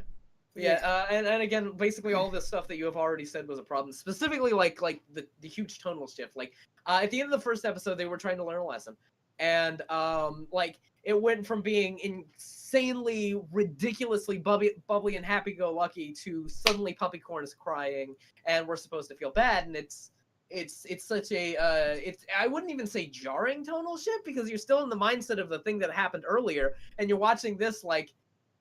It almost doesn't even affect you at all, just because it's I haven't had time to process this yet. So, yeah. So like Puppycorn, like the whole time was just being like like Unikitty was being a little mean, but Puppycorn was like they were still just being like regular old sibling competitive, and then at the Puppycorn- end, Unikitty was about to win the game, and then Puppycorn was like, okay, yeah. no, I'm gonna cry. Yeah, and then Unikitty felt really bad for him, and then Unikitty felt bad. Yeah, and it was just like, what? Though, And then, in fairness to that turns episode, out that's how it resolved the problem they were in. So Yeah. I don't And, know. it's funny that we're talking about this because I made a joke about this in the new Wolfenstein video up now. Go watch it. There was a specific scene in the new Wolfenstein game, which at some point I do want to talk about a little bit more. Maybe I'll talk about it next week because we are running out of time for Yeah, we this. forgot. That it's just like, okay, this is a horrible fucking change in tone. Why did they do this? What were they thinking? But I feel like it's more forgivable in this because this is just like the entire tone, and they wanted to do that, and it didn't I think feel like it's it came forgivable out of because nowhere. shifting the tone really fast is it makes sense. It's supposed to be crazy and spastic, and like I think the show is good at what it wants to do. Like I don't think the show. I think is with like, the exception of the morals, I don't think that it's good at that. The morals. Like, And whereas, like, in the thing with Wolfenstein, it's like, this came completely out of the fucking blue. Why did they do this? And you look at this show and you're like, okay, I know exactly why they did this. They wanted to put the moral in there. And, like, it was really, really hard with the time limit that they had and with the tone that they already did to really segue into it. So they kind of fucking stumbled with it. Rather than Wolfenstein, they just actively fucked this up. Mm-hmm. Yeah. But yeah, those are my thoughts. Yeah, no, I think that Unikitty has the potential to improve. Yeah. I don't know. I'll give it another shot. But... And I feel like it does have the potential to improve just because, like, again, exactly, Star Versus started like that for me and then improved significantly. I just don't think it's going to. Right. I guess I'm cautiously optimistic. I don't know. Yeah, I'm cautiously pessimistic. Or, no, just generally pessimistic, honestly. Okay, well. Yeah, well, you know. We haven't talked about video games at all yet, and there's not too much news, I don't think. Yeah. So why don't we take a break now? Yeah. We'll take a break now, and then come back and do gaming news, and then do a little bit of news at the end. How about that? Okay. Sounds good. So it is 7:30 right now. Why don't we come back at 7? Do you want 5-minute or 10-minute break? Let's give it 10 minutes. Okay, also, it's 5:30. You're going an hour ahead, and going an hour behind. My bad. It's okay. 5:30. Okay, so we'll come back at 5:40 then. Okay.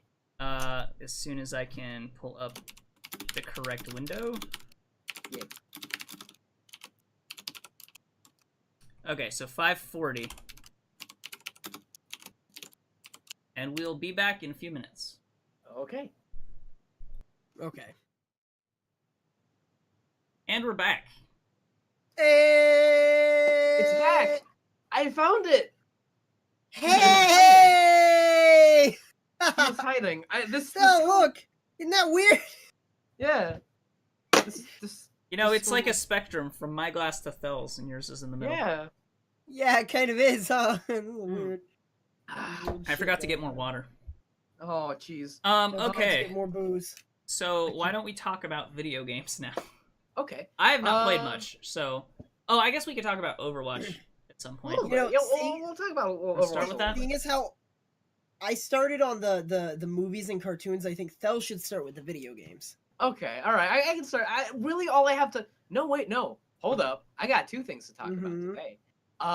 So first thing I'm going to talk about is a little bit more Wolfenstein. I did a lot of praising it in the beginning. The more I played through it, the less I've liked it. And this isn't just because of the bugs and stuff that I displayed in my new video that's on our channel now. The problem with Wolfenstein really is that the things that are fun about Wolfenstein, running around shooting and killing Nazis, great stuff, still great.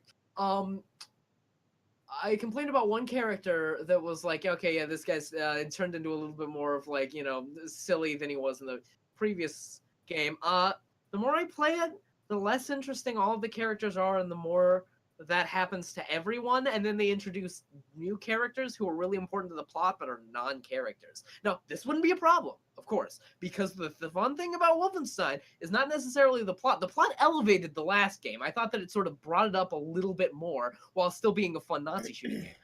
The thing that really the problem with this is that it's bogged down in the plot. There is so much time you spend in this game in cutscenes. And like the things that lead into cutscenes, which Eesh. yeah, That's kind of interesting. That's yeah. weird. I don't know. Is it I just guess, like a pacing issue of like gameplay to cutscene? Is that what's kind of happening? it's more of a disparity issue. It's like you go and you play like this level and you get through it and it's like, wow, that felt kind of short. All right, it's time to walk around the ship and watch a bunch of cutscenes now. You can do some stuff on the ship like little side quests and stuff, but it doesn't really do anything at all. And you can like listen to people talk on the ship, which it's not exactly a cutscene because you're still playing, but you're just basically sitting there and watching them talk about stuff. Like for instance, the toilet thing that I made fun of in the Wolfenstein video games. The toilet thing I made fun of was set up in a previous fucking scene. Where it's like the guy just, oh my god, you guys have a toilet? I haven't seen a fucking toilet in 22 billion years. And it's like that was all set up, and the payoff for that was really terrible. And that was one of the things, like, you could walk around, you could just, like, walk past him talking about that, or you could stand there and just, like, stare blankly at, like, these two characters talking about how this man hasn't seen a toilet in a billion years. Is there more brooding, war-torn Blazkowicz in this game? BJ Blazkowicz is still absolutely 110% the best character in the game. All of his lines are great. He even gets a backstory, which I know that people are going to complain about this backstory a little bit, but I kind of love it because I feel like it's like, okay, so this is the reason that Blowjob Blazkowicz. I hear that they confirm he's Jewish. He's First off, his name is Blazkowicz, which is a very Jewish name. He's half Jewish on his mother's side. Okay. On his brother's side. Mother's side. Okay. I was like, wait a second. Use your brain, Dalsson. Yeah. Yeah. I do kind of like his backstory because it sort of gives him like, all right, so this is killing Nazis for him is a really, really good outlet. For his repressed rage having to do with his father. And it's like, all right, yeah, that makes sense. That's why he's so good at this. That's why he's so good at this job. That's why he's canonically killed over hundreds of them. It's fine. That's fine. Quit being a vape caricature. Okay. Quit being H3 presents Vape Nation. And don't blow it against your monitor so it like creates this big cloud that's bouncing off in front of you and just making your whole webcam turn white. Okay. Stop. You are kind of busting out the vape niche there. But yeah. Aside from BJ though, all of the characters are terrible. Even Anya? Especially Anya's okay. Anya isn't in very much of it, specifically because like BJ is making a point to avoid her, which is more good BJ stuff.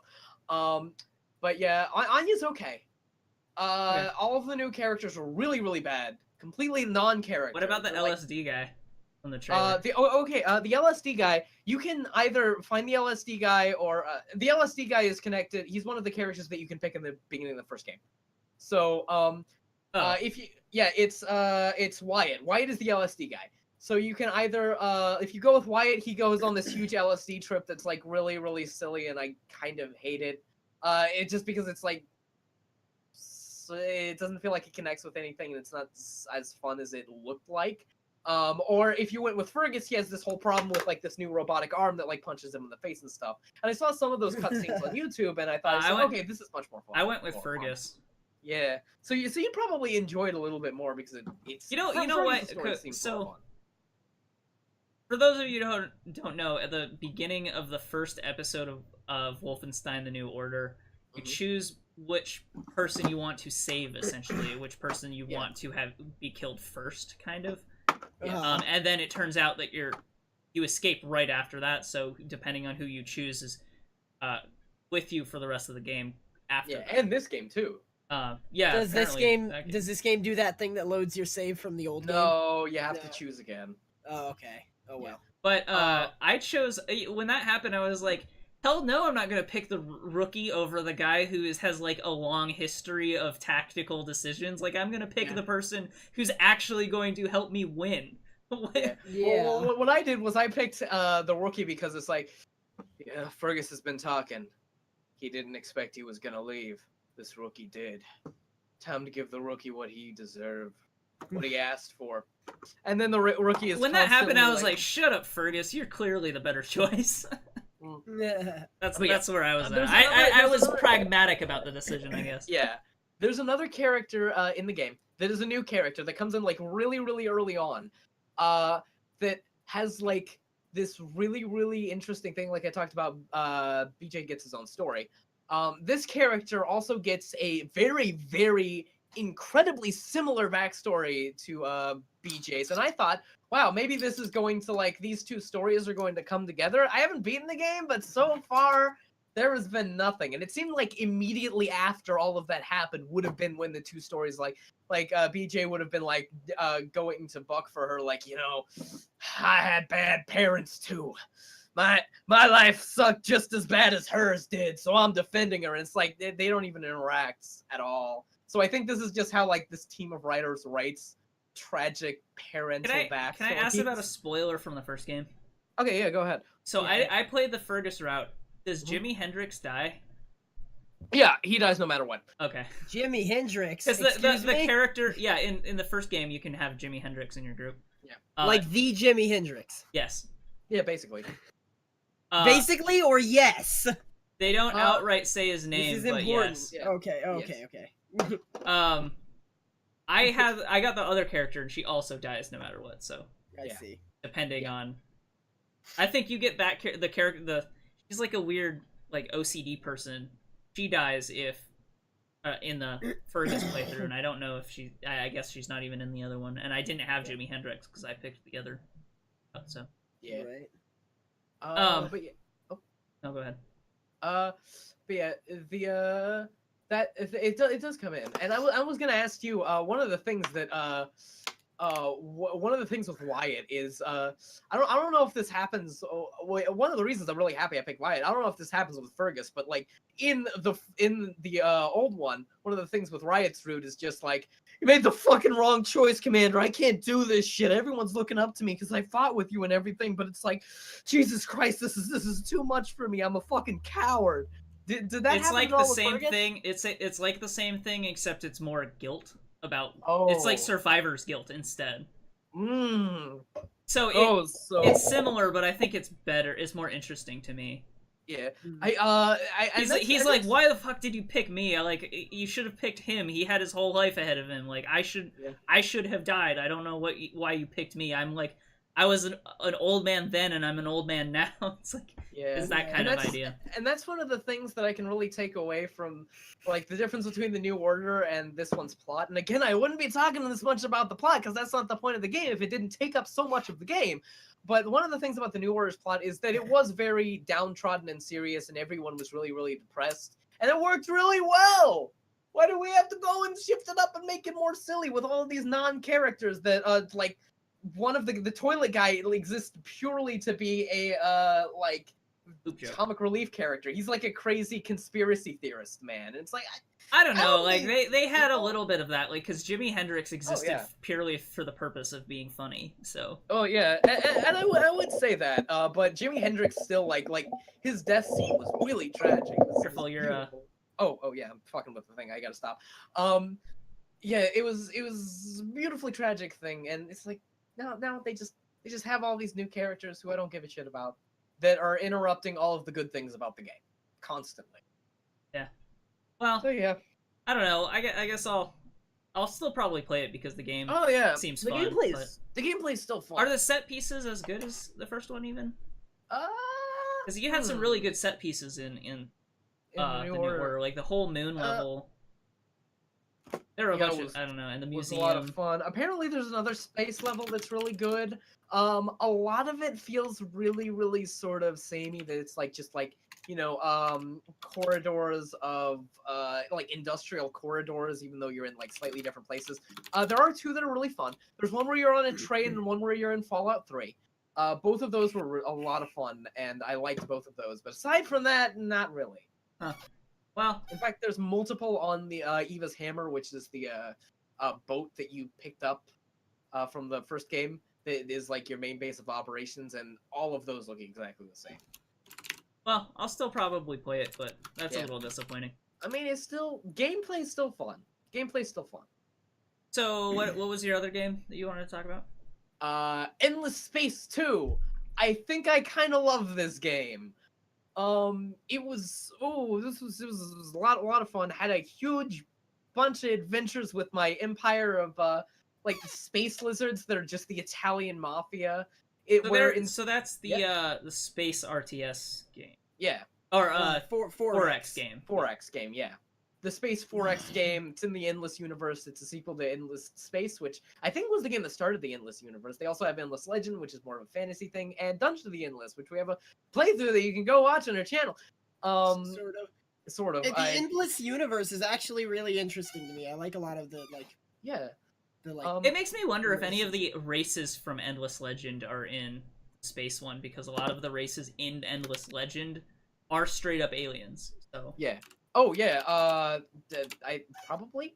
Do they have those like dust guys who are essentially robots, but they are powered by dust?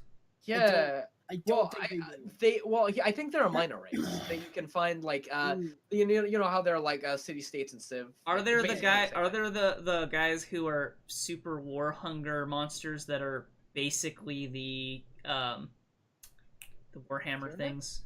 Tyranids, yeah. Do they have like the Tyranid equivalent? Play as you those. can play as Tyranids. Okay. They also so have I the think Imperium of Man. So I think Like, that there's some crossover of characters from Endless Legend, because a lot of the characters in Endless Legend were straight up aliens. So Endless Legend, lore-wise, just is a planet in the same universe as Endless Space. Yeah. Right. So like it's just theoretically in a game of Endless Space, like not in the game of Endless Space, but theoretically you could find that planet that the events of Endless Legend are taking place on. Yeah. And although weirdly convergent planet where there's like 10 races on it or something. Yeah. But yeah. Well, actually, that happens a lot in Endless Space. One of the things about Stellaris is that you can like get a bunch of, if you are friends with an empire or get a smaller empire, you can sometimes get people from that empire into your thing. In this game, it's a lot more crossover. You're gonna end up with populations of everyone, even if like your empire doesn't particularly like their empire, you're still gonna end up with a lot of crossover. People are just gonna move to your planets, right? and that's one of like the really, tourism in Civ. yeah, basically, and that's one of the really cool things about it. interesting. But yeah, I played as these one of the characters. All of the other races, what they do for like colonizing planets is they have to make like a colony ship and land on the planet and do that. The race that I played as just buys out planets straight up with money.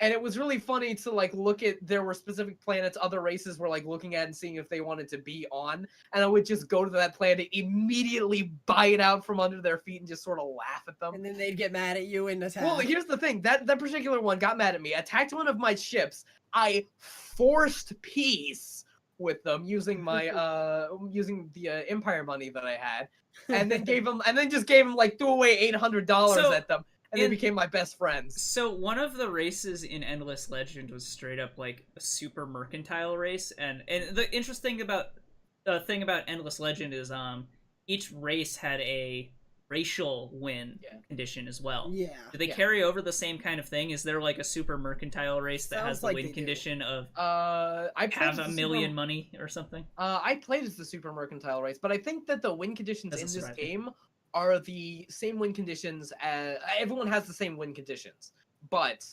well, because Endless Legend, you had the standard ones. You had like diplomatic one. You had conquest, and you had extermination, and then basically the 4 X's, right?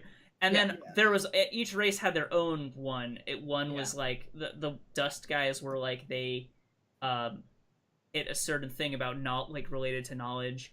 I think that the Tyranid like race was just kill everything. It was the Vaulters. The Vaulters were hit a certain thing that related to knowledge. They lived underground. Yeah. They wanted to come up. Yeah. And then there was mercantile race, which was like have a positive trade relation with every country or every race or whatever, or exterminate the ones that can't.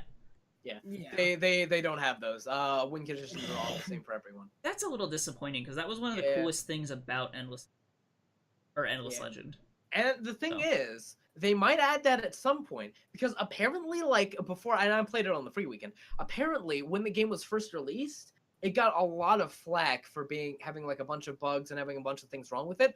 But the devs have been constantly updating and fixing everything. People are going crazy about how great the devs have been to their players That's and cool. how much the game has evolved. So, That's always really good to see. Yeah.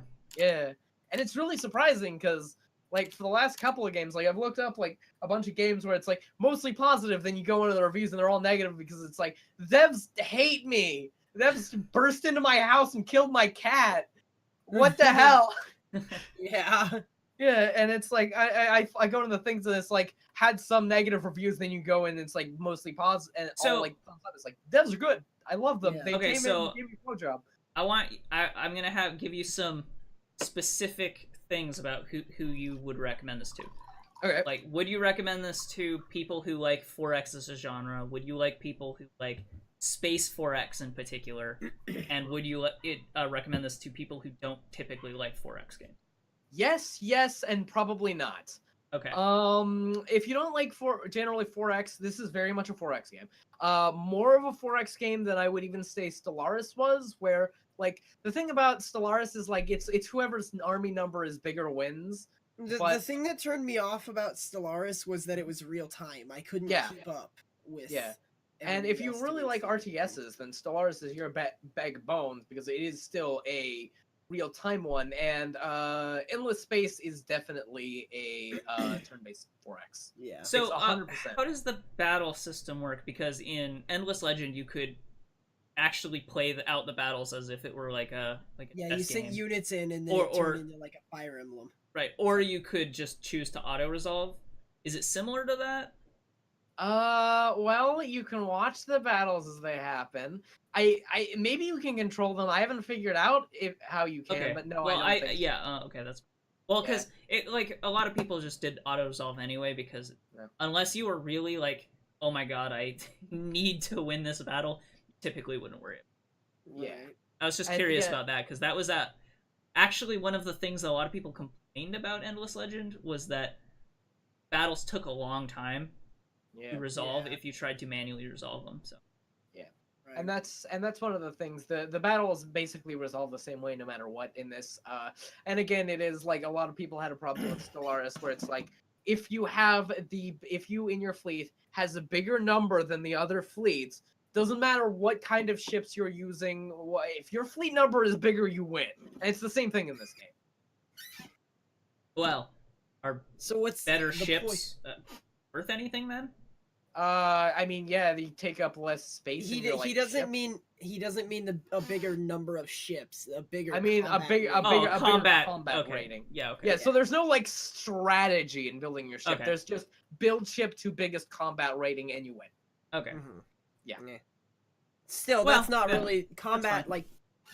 Yeah. Conquest is part of the draw of 4X, but Yeah. deep strategies in the individual battles is not the draw. Yeah, of and it's more of a 4X. problem in Stellaris just because Stellaris is a real-time strategy rather than Yeah. like or well, it's a real-time 4X rather than like, you know. Mhm. Okay. That sounds interesting. Yep. Yeah.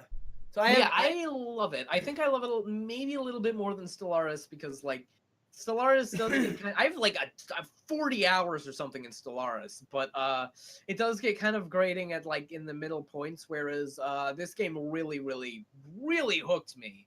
Like at first when I was getting my ass kicked, I was like, maybe I'd rather go back to Stellaris, and then I just had like one good game and I played it for I have like 13 or something hours in it just on the free weekend. So yeah, I recommend this to anyone who likes 4X games. It's a great space 4X game. All of the good stuff about Stellaris with some of the bullshit taken out. Okay. And good. devs that constantly help. but Yeah. Dyson spheres though, Yeah, I don't know, not yet. no Dyson. Actually, spheres, no Dyson I do spheres. really like the devs from the Endless games. They seem Yeah. pretty consistently good. They are Yeah. pretty cool. Okay. Dalsson, what do you got? I had the one thing that stands out of my mind is Tooth and Tail. I literally just played it like a Now. couple hours Yeah. ago. live on stream, first play, and it's So these are super early impressions. I was kind of interested in this game. it's But- kind of fun, but I have one pretty grating problem with it. So it is an RTS, but rather than selecting units and clicking to move and whatnot with that kind of stuff, you have a commander unit who can't attack or do anything, but you move them around with WASDA, meaning that you're a physical being in the world, and therefore you have to follow the same terrain rules as your units. So if you're, say you have your army attacking somebody else's base, and then they start attacking your base. Well, for one, it's literally impossible to leave a standing army somewhere. You have to move every single one of your units all the time, no matter what. That doesn't have to move sound on. right to me. Because You- I was but you- hearing about it, and I was hearing that you could You can split types of units. you can split up types of units, but say you want your, I'll just call them unit 1, 2, and 3. Say you want unit 3, okay, better example, unit 1, 2, 3, and 4. Say unit 4 is good at defending your base and you want to leave them at your base. You have to bring your commander into the enemy defenses while the defenses are shooting at your commander and potentially killing him. Select unit group 1, order them to move alone, select unit group 2, order them to move alone, and then select unit group 3 and order them to move alone. Whereas, obviously, it's easier to command all units to move, but you can't, like, group units 1, 2, and 3 to one button. You would have to move them separately if you wanted to leave one unit at home. It sounds a little bit like Dawn of War 2. No. No? No. Maybe Because- more like Overlord. More like Overlord. Yes, Overlord Alright. is a good example. That's Okay. true. So my problem is that your commander has to follow the terrain rules, meaning that you can't quickly tell your army to move around. You have to move your commander all the way around while your army is sitting there jerking off, and then tell them to move after your commander has navigated around the terrain, which takes twice as long. Now, this might be fair and balanced in a multiplayer match where, you know, you're playing against another human that follows the same rules, but the AI plays like a normal RTS. They just send all of their units to any which way they want. They I wonder- have a commander unit, but it doesn't, like, the units don't care about that commander unit. It doesn't matter. So how much time have you put into this game? About 2 hours. I wonder how much of And that I- is just you don't fully know the option set. Well, Possible. they have a keyboard layout. The keys are Q, W, E, ASD, and R, and that's it. Those are all the buttons. Q and E switch between your unit types, and space to build. So it's like, I don't know. It's really strange. That said, I like it. I kind of like the characters and the story in it. The story is like really dark. Basically, they're animals and they refuse to eat plants because plants are what dumb animals eat. And so instead they eat meat. But in order to eat meat, they have to kill other animals to do it. So most of them have, you know, sentient pigs as livestock, and the pigs just don't care. They're like, yeah, okay, I'm livestock. That's cool. Whatever. I guess this is my life now. Yeah. It's like and BoJack Horseman. no, they're not like dumbed down or stupid or anything. Yeah, they're not they're like the opposite of pumped with BoJack hormones. Horseman. They're just like they're basically regular human beings who just kind of accept that they exist to be eaten. I'm gonna And- be eaten now. And there's like 4 different factions. Like the whole story starts out, one dude is mad and starts a revolution because a bunch of snobby rich people were hungry and they ate his son. They like decided, okay, well, it's feast time, so who are we gonna pick? This little kid. And they ate his son. And that's how the whole game starts. Like, he's mad about that. And then it's like, you've probably eaten somebody else's son, dude. So it's taken. No, his son is dead. They ate him. I mean, I suppose he could disembowel everybody and get the bones Okay, back. okay. So it's Taken 2 then. Mhm. Kills his wife. Okay, yeah, sure. It's Taken I 2. don't think the wife died in Taken 2. Um, It's been about- forever since I saw that No, movie, they kill the but- wife and then take the daughter. Each Oh, okay. faction also I think. something like supposedly that. has different units, but I haven't really experienced that. I never because watched Taken 2.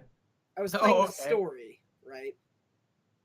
And the story mode, like you just kind of, it just gives you whatever units for that particular story. So I think each faction, there's 4 of them, and they have different units. But yeah, maybe probably put more time into it and in the multiplayer to see if some of those iron out.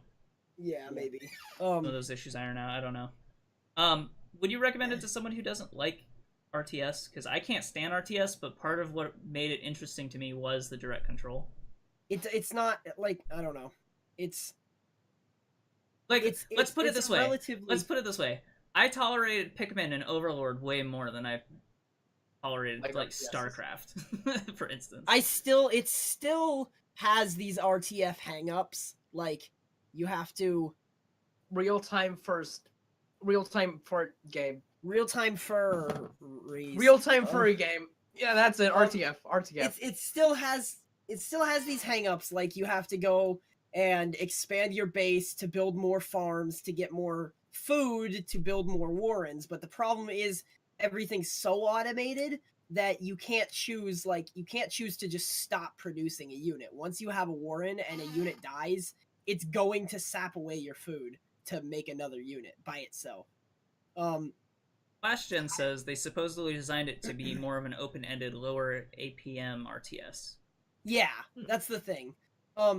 So, like, I would say give it a shot if you don't like normal RTSs, because the control-wise, it feels a lot more like Pikmin or Overlord, but it still definitely is like.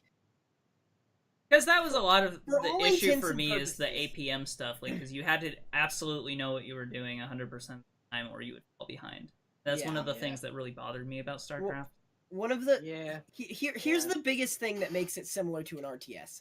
That commander unit that I'm talking about that ignores terrain, or that has to follow terrain rules, literally all that commander unit serves a purpose as is a cursor. It is literally just a mouse pointer. Everything else is the same. Well, other than you It can die can't and attack. lose. Your commander unit can die and then it respawns 5 seconds later at your home base. Oh, yeah. Well, So, but that's still really- like a consideration, though. Sometimes it's more like you could get back to your base quicker by dying than you could by walking, because you have to walk around all this terrain. You probably just want to die every time. In fact, the AI seems to do that on purpose. Like, it'll run its commander unit into like the dead center of your base and just tank all the damage, and then order an attack command, and then everything just millions of little rats come and attack you, and then its commander dies and he's back before the attack is over. Like, there's no reason to keep your commander safe. It's literally just a mouse pointer. I would say give it a shot, though, That because does seem to add some strategy, though. I think that's what does bother a lot of people about RTSs, is the fact that you always have to be basically micromanaging every single building and everything. Like, you have to, in StarCraft, you have to make sure your Marines are building 100% of the time. Oh, but while you're doing that, you have to go over to your SCVs, make sure that they're mining, but take one SCV and go over and build this building because you have too much resources and you can't produce enough Marines to keep up with the resources. Oh no, but you're being attacked over here with this other army of Marines. With this, it's just simply build your Warrens build shit for you, and then you take your commander and tell them to go here. And that's the extent of the game. And so it's probably a lot more about strategy. Yeah. There's probably a lot more. I mean, not probably more, a larger variety of a units. lot of strategy. Yeah, that too. Too. There's probably a big variety of units. That said, the story mode is really pretty good. I like all of the characters in it. Like, you're basically a rebellion at war. And, here's a complaint I did hear about the game, though. I heard that because each map is randomly generated, in story mode, it can cause really weird issues that are kind of, you get fucked by RNG gods. Whereas in multiplayer, it's not nearly as bad because it keeps things interesting. Hmm. Um, In story mode, it is a problem because there was a map that I was playing, the last map of the day that I played today. Your units heal in water, but if they're not inside your own territory, they are taking constant damage because the desert is so hot. Now, that means that the enemy units are also taking constant damage when they're not in their territory. But the problem was that I was having is that the enemy units took like such a minute amount of damage because their territory expanded really far, like every single roll over and over again. And I didn't realize this was happening until I won the map on the like 4th try. They were taking such low amounts of damage because it took them almost no time to get from where their territory was to mine. But it would take me forever to move my units from my territory to where their buildings were. So, and so on just the based on the fourth- placement, you kind of yeah, on the over. fourth playthrough of that map, my base spawned like inches away. Like I could stand at my base and my fog of war would be cleared to his closest base. So I could just send my units over there, take the base, grab it, and expand my territory that I could like move around in without taking damage. So, and then on that 4th playthrough, everything was perfectly fine. Yeah. So that's So yes, sounds that a little is- frustrating. Yeah. That is a kind of frustrating complaint. There's also a bonus objective on a mission where I have to destroy a building, but it's a survival mission. So I have to amass enough units to destroy this heavily fortified position in under 3 minutes. Now the problem is you have to find where that heavily fortified position is, and if it's close to you, it'll be easy to do, but I've never gotten it close to me. So That's like now that you bring it up, that is kind of a problem. But that said, the story, the narrative itself is actually pretty compelling because it's about this world where animals eat other sentient animals, and there's basically a war going on because of that. And like Yeah. as you go through more and more missions in the game, you're like one mission is straight up one of the types of units that you could build abandon you because you couldn't feed them anymore because you were running out, like story-wise, you're running out of livestock and you can't feed them anymore. And like the whole point of this rebellion is so that you don't have to eat each other and you just have to eat bad guys. Yeah. Bad guys. One of AKA the enemy. So one of- they weren't going to start killing each other and eating each other, so they just abandoned and went to a different faction. And one of the things I really like about RTSs is I don't really like the whole multiplayer scene in RTSs, even though that feels like almost what RTSs are built to be. But I do really like stuff like this. I like single player RTSs that go in one of two ways. The way that you're describing that this goes, where it's like really story heavy and like the stuff that you do sort of impacts that, and it's like you get really engrossed in the story, and then the RTS is almost a side thing. Or the way that Dawn of War, the first Dawn of War Dark Crusade, I think went, where it's basically just a sandbox and it's just a bunch of RTS games where you sort of try and take control of everything, and each game you do impacts how like much of whatever you have is, you know, it's like this big like conquest thing. Right. But yeah, the way that you're describing it is actually making me sound a little bit more interested in it. Yeah, and so I got it's probably not halfway through the story, but like I don't think I finished one faction story, but I got to a point in their story where you rescue another faction. The faction you start at is called the Longcoats, who are like the rebellion. And the faction I rescued was called the Common Folk. So I rescued the Common Folk commander, and then from that point forward, I have only received Common Folk missions where I play as the Common Folk commander, who is a super cutie. She looks like Miss Brisby, and I love her. And she's missing an arm because somebody stole her arm because they were hungry. Somebody straight up cut off her arm because they wanted to eat it. Yoink! Yeah. Anyway, why don't we It was move great. on? Yeah.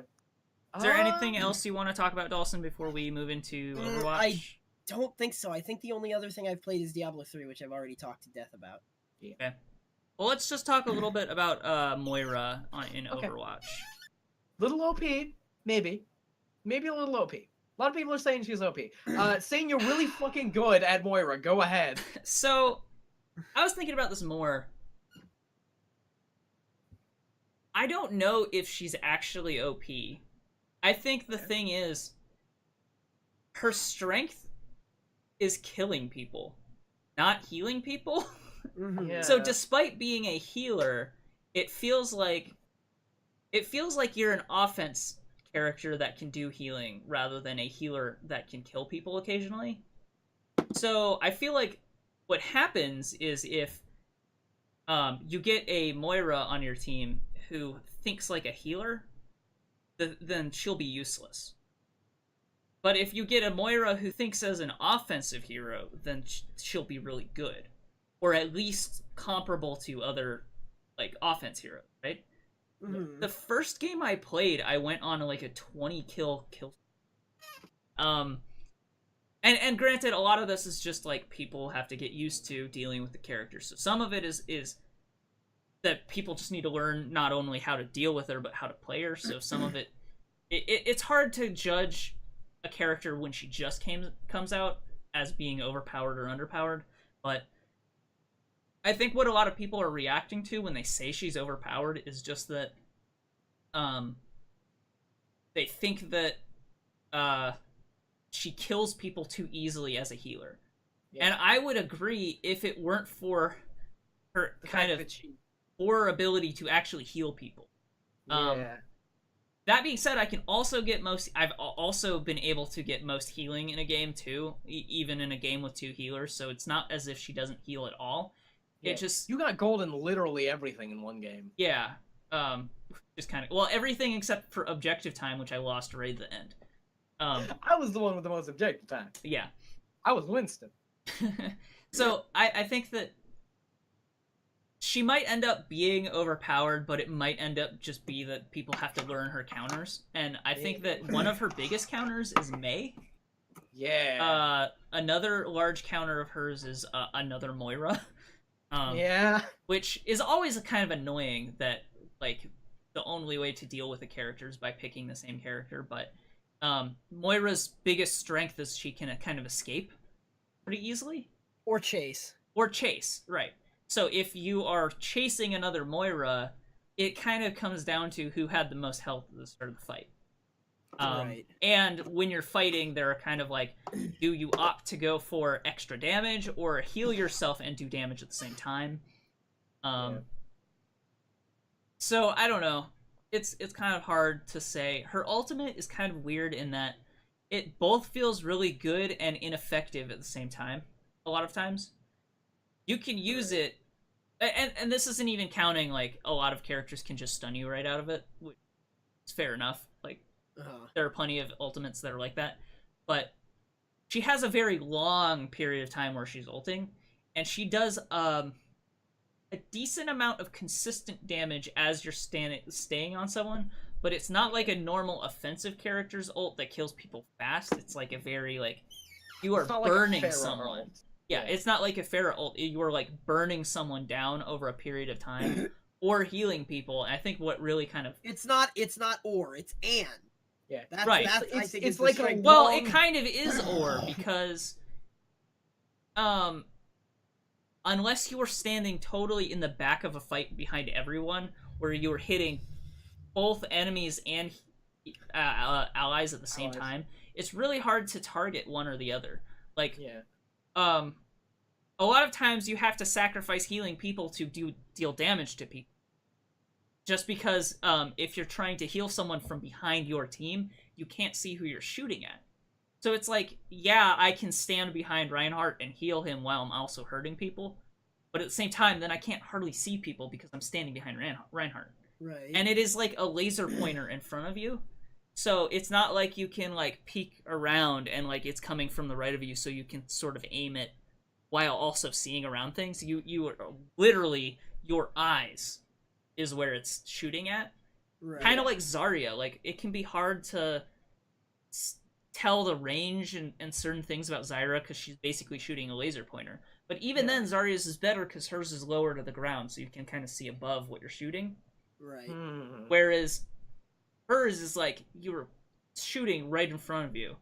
So it's kind of hard to like hit multiple people. That being said, you do get like having the ability to choose to heal, like be hurting people. Oh, I see Farah is ulting too, and she's about to die. You can switch to Farah, and then suddenly be healing her, and then she's good, and you can move back to dealing damage. Yeah.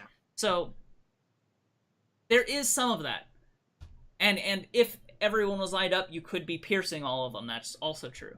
But I think practically, you don't get many opportunities to be healing and damaging at the same time. It is far better for healing than damaging, though it does do a decent amount of damage, especially if you're piercing people. If you're hitting 2 or 3 people, you're probably putting out a pretty good amount of damage. But in terms of how fast you are doing damage, like healing is kind of more premium. You heal people fast. You don't like you deal damage at the same rate that you heal them, but healing kind of is harder to come by than damage. So a lot of times you kind of want to use it to heal people.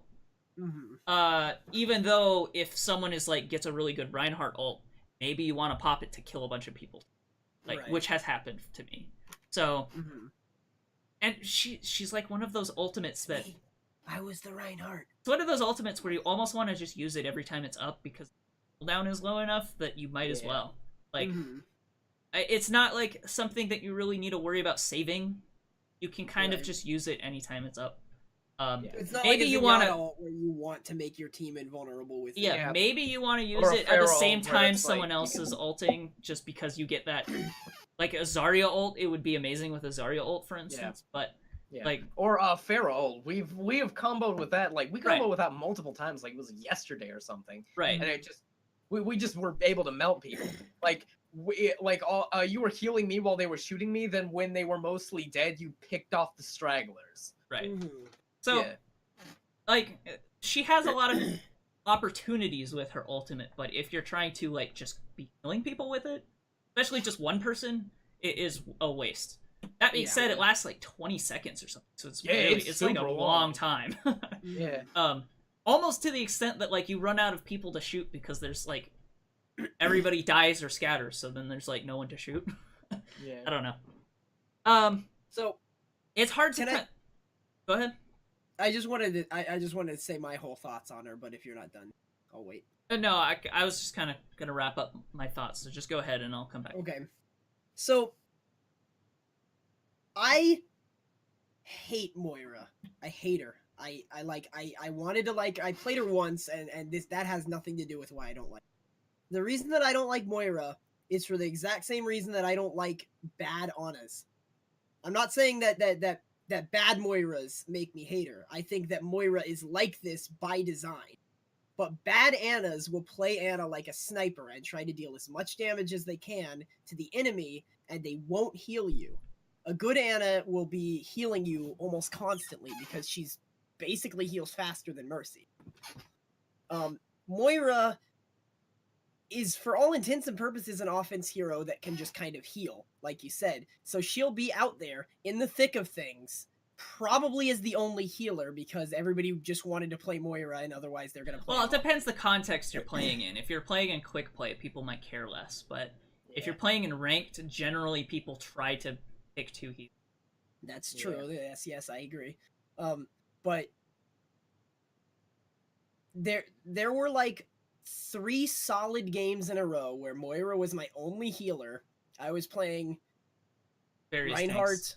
Yeah, various tanks. Reinhardt, Roadhog, Winston.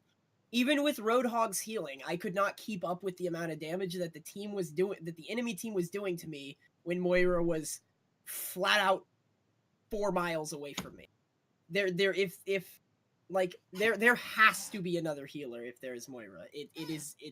I think that some of that is just people getting used to it, because honestly, Moira is so offensive, you have to be more active in asking for healing. You can't expect her to just know when you need healing, because a lot of times she might be towards the front. Although, like, if you're a tank, then there's a good chance that you should kind of be near her anyway too. So it just kind of depends on the context. But maybe like me playing Moira, what I was doing wrong was I was not sticking close enough to my tank.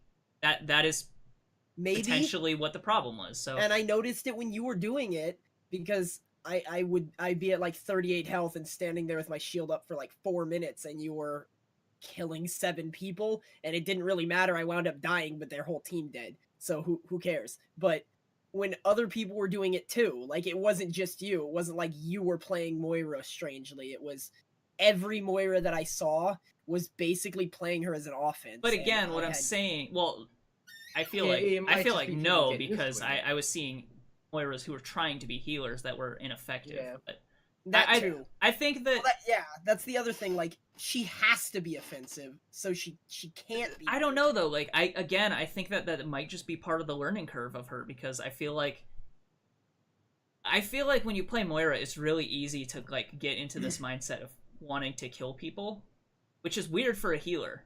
That doesn't tend to happen for a healer. Even on Ana, for me, like I feel like on Ana, it's easier to think about switching back and forth between dealing damage and healing. Whereas I think with Moira, because she has to be in people's faces in order to have healing, even Right. now, it's kind of hard for her to like remember to think about healing her teammates. You know what I mean? Yeah. So I think there is a little bit of that. That being said, I think that's compared fair. to other healers can kind of just other healers are just more encouraged to heal. Like Zenyatta can heal someone and not think about it. Yeah. Ana yeah, is that's standing why I behind her team, or at least with her team, so it's easier for her to like react Shoot to at her them, team yeah. damage, or if she's behind him, heal your teammate and then shoot an enemy and then heal her teammate again. Yeah. So it's a little bit like, I think it's just part of the mindset is just a little bit different, so it's a little bit harder to come to grips with switching back and forth. Right. So I think that might be part of it. Probably. Also, another I thing will is have to she's see how it bad. shakes out. She's also a bad burst healer. Right. I feel like she's a good burst healer and No. a bad sustained healer. She's Her not. like her healing. The thing is, your orb thing has a cooldown regardless of which version you use. So if you do damage with it, if you use your orb and your right click to deal damage, then you have like a 15-second cooldown about even being able to heal with that. Problem with healing with it though is you can only heal with it in very specific situations, which are there are walls close enough to bounce the healing orb so it won't just fuck off. Well, That's why it's a little bit hard to heal tanks, because if you are standing behind a tank who is not next to a wall, you can throw your orb and kind of spray your healing at them, which can't, like, if you do that at the same time, that can heal them pretty fast. But if the orb just kind of goes off on its own and disappears, then you're left with just your right click or your left click. but the left click heals like. It feels, at least to me, like it heals faster than Mercy. Does not heal faster. No, the reason why you think it's healing faster than Mercy is because when that's happening, you're being healed by the orb and her spray. That is the only time she heals faster than Mercy. But that is not going to be constant. So what kind of... Oh, are you muted? I can't hear you. What? Oh. Oh, okay, well... No, I'm fine. Oh, okay. Okay, so the only time you're really healing faster than Mercy is when those are both happening at the same time, which is not very consistent. It's kind of the equivalent of Ana grenading someone and then healing them while they're Ana grenaded. It's like... But if she's not a good burst healer, she's certainly not a good sustained healer. I think she's a good sustained healer as long as you have resource. Which So- you don't. No, but Like, the thing you is- don't have unlimited resource. So No, but like, the she thing is- cannot sustain healing on someone. Okay, but the thing is, if you are with someone dealing damage and then healing and then dealing damage, you can maintain a loop where you're healing people. I think there's part of the problem is just you have to like learn how to switch off with her. And that's such a unique skill for her compared to the other healers that I just think people, including myself, haven't completely wrapped their head around it yet. So I think she has the potential to be a better sustained healer. It's just going to take a little time for people to get there. I don't know though, but because like Zenyatta, he can throw his orb on somebody, and yes, it's slow tick healing, but the kind of people that he'd want to keep his orb on all have ways to make sure that they, like Roadhog, can mitigate damage with his self-healing. Well, I mean, Zenyatta wants to heal whoever needs healing, ultimately. Yeah, exactly. And yeah, you can leave it on your tank to get little trickle heals, but as even his orb compared to her spray, not even close with how much healing it does. If you're trying to heal a group of 3 or 4 people, Moira also has much AoE faster AoE healing than Lucio does. For sure. So I think she does replace a sustained healer. It's just it puts more pressure on the burst healer. You know what I mean? I feel like she cannot be a solo healer in the end. Like, it's not. I don't think she has the potential to be a solo. I think she can. She's just much worse at it than basically anyone else. I sort of feel like she can be a solo healer if the person playing her is really good. Here's the thing. She is probably a better solo healer than a solo Lucio or a solo Zenyatta. But not a better solo healer than Mercy or Ana, and you kind of need Mercy or Ana in sort of every game. Right. Yeah. And so she doesn't replace one of those two, but she kind of replaces Lucio and to some extent Zenyatta. I agree. Yeah. I definitely think she can replace Lucio because she brings to the table AoE healing that Lucio had unique, and she brings to the table a high damage healer that Zenyatta has as his unique thing. So she could be interchangeable with those two for sure, but I just don't think she can keep up with Mercy or Ana. And I think that she can, but it's going to take a little bit of time for people to get used to it. Yeah, I'm honestly with Saine on this. I do feel like she probably could if you are good enough at getting enough damage that you get all of your healing stuff, using it as quickly as you can, and then getting enough damage off. She takes a lot of multitasking is the thing. Yeah. That's ultimately her biggest problem. If you are too focused on healing or too focused on getting kills, you're going to be bad at... Well, you're not going to be bad at getting kills, but you're going to be bad at healing. Yeah. Are you able to... But she has a really long range, though. Are you able to left click and right click at the same time with her? I don't think so, but I don't think I've ever tried. Yeah, that might be something... Well, ultimately, you couldn't. They're different hands. Well, ultimately, you couldn't, because if you were right-clicking and you turn to heal someone standing next to you, then you're not targeting the enemy anymore. And I think breaking line of sight also breaks it, so if you were standing behind someone, I think you would still not be able to deal damage. Reinhardt's here, enemy is here, Moira's here, then she could have one beam on the enemy and just kind of... but I do somewhat of a but I don't think she can do it at the same time anyway. Okay. If she can, I think that there's very few times that would really want to, right? Also, another funny thing about Moira is she's the only healer that benefits. She benefits the most from being healed compared to any other healer. Yeah. Ana can basically burst herself. No, she does. Well, yeah, but it's on a long cooldown, and she often uses it to kill other people. Yeah. And Ana, while Ana's grenade does both at the same time, and one grenade can heal you to full, where it's the orb. Yeah. Depending on how it bounces, may or may not.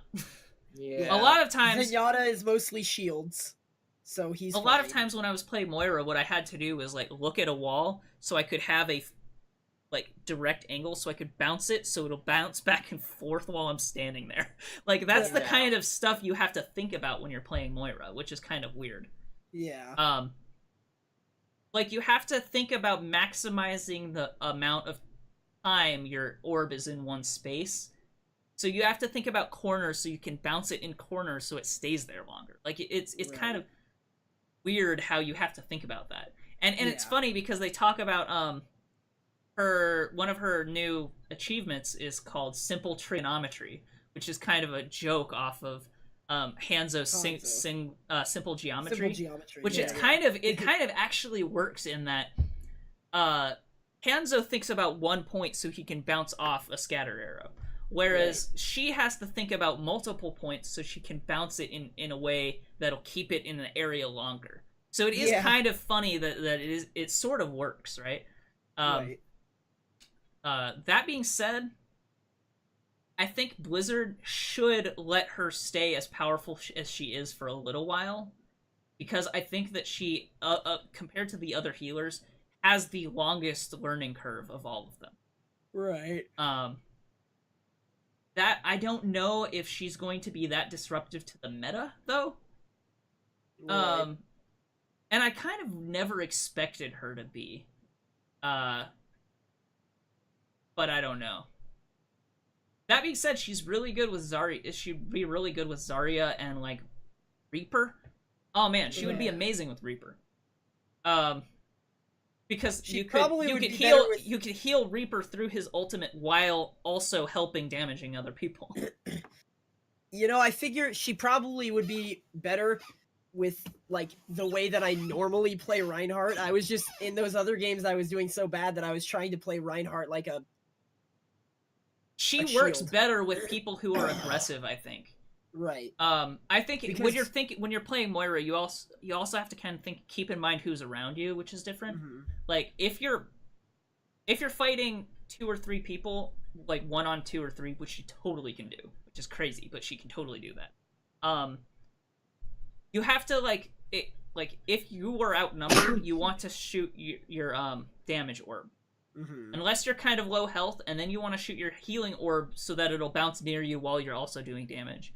Unless there's people with you, in which case you might want to throw a healing orb so it hits multiple people while you're also doing damage. So it's like she Right. has so many different like options She has a lot of things to think about. that it Yeah. might take a little while for people to kind of get used to playing her, including myself, and playing against her. Like I think right now a lot of people are saying she's overpowered because it's hard to deal with her right now. Right. Don't really know. Yeah. And the only thing I've really noticed that hurts to deal like is hard for me to deal with is May.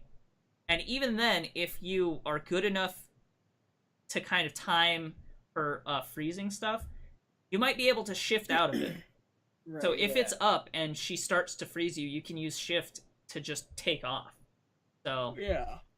and which also makes her a good offensive character as well, because if you're ever at a point where you're not going to be able to kill the person you're trying to kill, you can just hit shift and backpedal it out, like Yeah.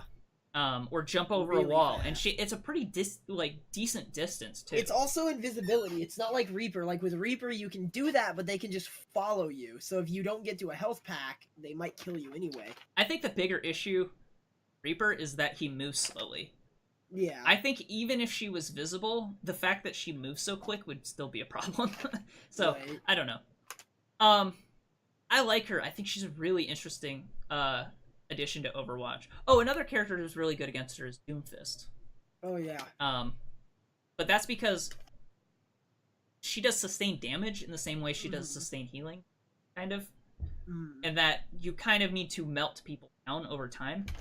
So Doomfist can just murder you. Just kill you really Yeah. fast. Yeah. He can 100 to 0 you at basically any health, I think. Yeah. Um, But that's Doomfist for you. yeah, so Doomfist is pretty good against her. I don't know. I like her a lot. I'm really enjoy I'll playing have to- her. I'll have to actually play her because I played her in like one game when I was feeling like really Right now, everybody's trying to get her, and yeah, we had a really bad match that game. So I Mhm. remember that game. We were all getting killed by their team, not just their team, Yeah. but their enemy Moira too. So it was like Mhm. it's hard to Yeah. say Moira is bad when you're also getting your ass kicked by Moira. So I don't know. Yeah. Yeah. Um, Exactly. that's all I wanted to say about Overwatch. Hmm. Kind of a Anna got buffed by like 10 damage. Sounds super minute. She She shreds can now. 3 That's shots. great. squishies. Yeah. I love it. Um, and if they're happy. damaged at all, you can 2-shot squishies. yeah. It's And that's it's not kinda even counting crazy. the grenade. Mhm. A grenade in one shot will kill most squishies. Oh yeah. If you get like sleep dart grenade shot, she doesn't need her melee anymore. It's really good because I always Or hated things she that had doesn't to need- combo with the melee. That's always She doesn't or she doesn't need her healing grenade. Sleep dart shot melee will kill somebody, I believe. No, The sleep grenade does more damage than melee. Doesn't the sleep dart also deal like 50 No. damage though? No? No, I don't think the sleep dart does any damage. Huh. I'm not positive, but I don't think it does. Okay, well, either way. I've never killed someone with it. Oh, maybe I have. I don't think so. I don't know. I can't remember. Anyway, either way. yeah, let's move on. Overwatch is pretty fun. We There's might just a- have to just rapid fire the news. We're really. And that sucks because there's some stuff I wanted to talk about in the movies. Well, we got about 15 minutes, I think, that we can kind of get away with. So I'm just gonna rapid fire the video game news, and then we'll give Thel more time. All right. So this is just an update to the EA Battlefront story, but apparently there's rumors going around that Disney got directly involved with EA and basically told them to cut the loot box shit out because it's making them look bad. So the head of marketing, or no, the head of media relations, I think, which sounds like a PR title. Yeah. I think his name's Jimmy Smits. Hold on. Jimmy Worrell. Pitaro, the who is the interactive media chairman. Basically made a call to the EA head Andrew Wilson about the situation. So it sounds like Disney had basically told them to cut their shit out because it's making them look bad. Which is kind of what I said. Yeah. That is probably what caused them to remove microtransactions from being purchasable at this point in time at launch. Yeah. That being said, EA has essentially said transparently that they will add them back, but they're trying to rebalance them in a way that won't upset people. Which means they're going to add them back when the hype about hating them dies down. Either that, or they might change it so they'll pull it off of things that affect your power. Maybe, I don't know. Maybe They might. I don't trust them. I don't trust either. them. But I think that there's so much bad PR on them that they might have to. So Fair enough. I don't know how badly this affected sales, but it definitely hurt their image. So Yeah, which was already really tarnished. right. Yeah. Marvel Heroes is closing. I don't know if it's an end of the year, but it's in its sunset period now. Yeah. Which microtransactions have been disabled since July, I think. Okay. But a lot of people are upset because on consoles it only came out at the beginning of this year. It means it's been out for less than a year on console. So a lot of people who have purchased a lot of in-game items on the console version are very upset right now that it is in its sunset period after they've spent a lot of money on microtransactions in that game. So soon. Yeah, so soon. Like, It's not so much about that they've spent microtransactions. It's like there have been a couple people who have said to have sunk like $400 on a game that has been out for less than They got a to year play and less is than a being year. closed Yeah. like less than a year later. Yeah, it's So- not like they'll even be able to like play a single player version of it. It's just gonna be gone. Right. Yeah. But every game, like ever, pretty much No. includes a clause that says you can buy shit and we can shut it down anytime and we don't owe you anything. It's true, but that does not look good for your like Yeah. it's a bad move for your PR, right? Oh, certainly. So Marvel Heroes had a deal, or Marvel and Gazillion Games, the publisher of the developer of the game, Mhm. have had a marketing deal, but Marvel basically axed it. Yeah. Maybe because Marvel wants to make other games. I don't know what the situation with that is, but they ended the contract, so now they're going into the sunset period, which means eventually they're going to shut servers down. Which I also kind of think that, in a way, they sort of kind of shouldn't for a while. Like, they should leave it up for kind of a while. Like, Diablo Yeah. been up forever. I know it's a little bit different because one's an MMO and one's like an instance kind of thing. Yeah. But like, I don't know. It feels like you can leave things open in a better way than this. Yeah. Yeah, but people like even if they left it open free for a while, like people would still be pissed as hell because suddenly everything is free and everybody can access it. Oh well, nothing's free. You can You just only can't have those things. you anymore. can't pay for things. Things Yeah. aren't free. Like you have to earn them in game now. Oh, But, okay. yeah. Okay. But like I don't know, like people aren't as upset on PC because it has been out for a while. Exactly. Yeah. I think I spent- what's really I causing spent like this $50. I think what's really causing this issue is just that it is closing so soon after coming out on console. Yeah. People on console in particular feel burned about it. Yeah. And I don't blame them. I mean, that sucks. That really does. Yeah. And just a quick update: Rainbow Six Siege is getting another year of content, and they're talking about.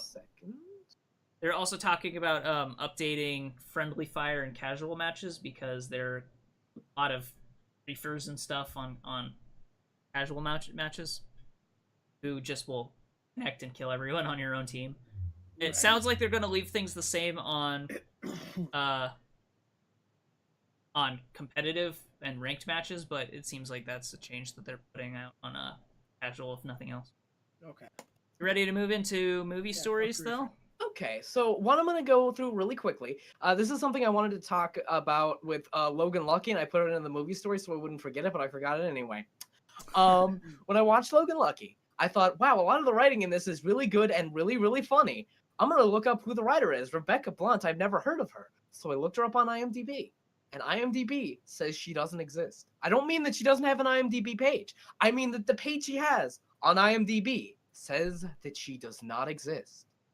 That this is It says probably she a probably pseudonym. does not exist. Yeah, probably does not exist. It says that this is a pseudonym for someone else, which begs the question: did someone rob the Indy 500 and then just write what actually happened?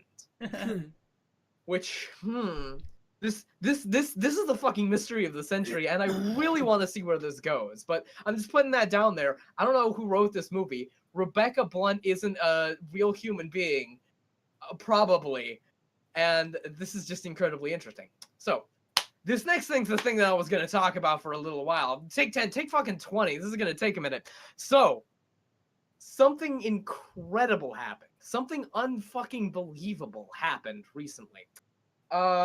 Christopher Tolkien, the man who owned all of the Tolkien stuff, the reason that it was really hard to make anything Tolkien because he hated the Lord of the Rings movies so much, gave up the rights. And this is why Amazon is starting a new Lord of the Rings series. You might have heard about that. I didn't realize that's why. It is because he gave up the rights. Now, I feel like this is a perfect time because I can use my favorite analogy of what Christopher Tolkien sort of is and how he's been using the rights. So, imagine it's Thanksgiving dinner. Everyone in the Tolkien family is sitting down. By the time you're watching this, it very well may be. Yeah, is sitting down for a nice, delicious dinner. Everything's been cooked. It smells great. They all, pass the plates around. They all say grace. Everything goes great. There's a little bit of conversation, and then suddenly, Grandpa Christopher pipes up. So I heard Peter Jackson's making another one of those fucking Hobbit movies. God damn it, Christopher! Can we not have one Thanksgiving? He's ruining our father's legacy. These are children's stories, Christopher. Can we just have one Thanksgiving where you don't talk about this? He's destroying everything our father stood for, and I hate him. Basically, he is angry grandpa of the whole So, Lord of the Rings. if he's not in control of the estate, the Tolkien part of the estate is. He gave it up, and now it's anyone's game. Basically, he's just Wait, he made it.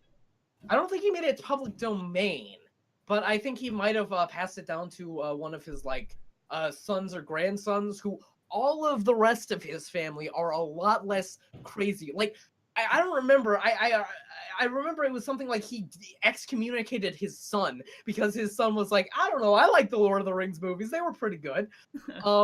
You can't be a part of this family anymore.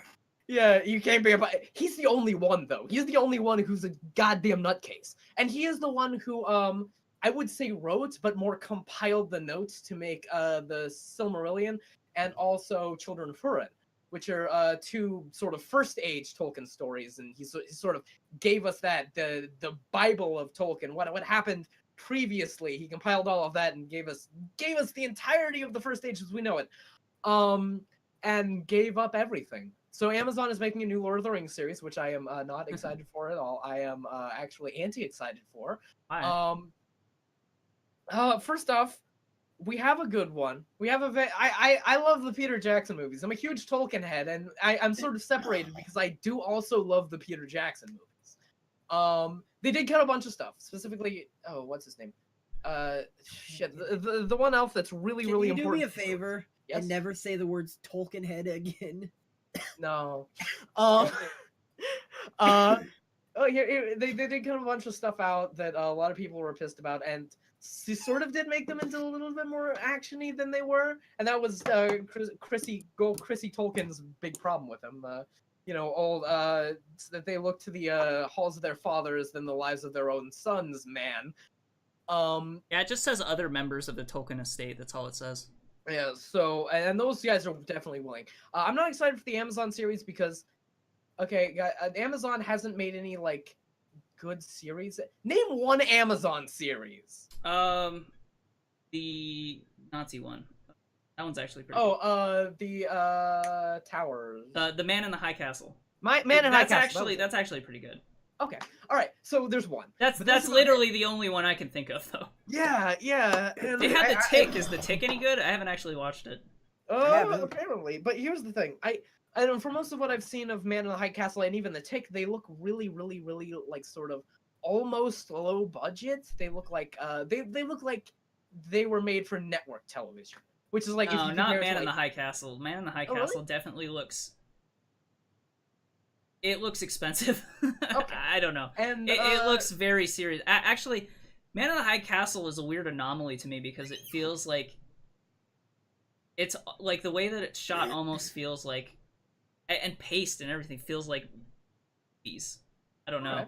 It's like a weird series because it's so kind of slow and methodical, and it's like a spy story, but it's like okay. not an action spy story. So it's kind of, I would recommend you check it out though, because it's Alright. weird. It's hard to explain. Yeah. But if you watch maybe 4 or 5 episodes, I think you'd get an idea Really of what it into was. Oh, okay. All right.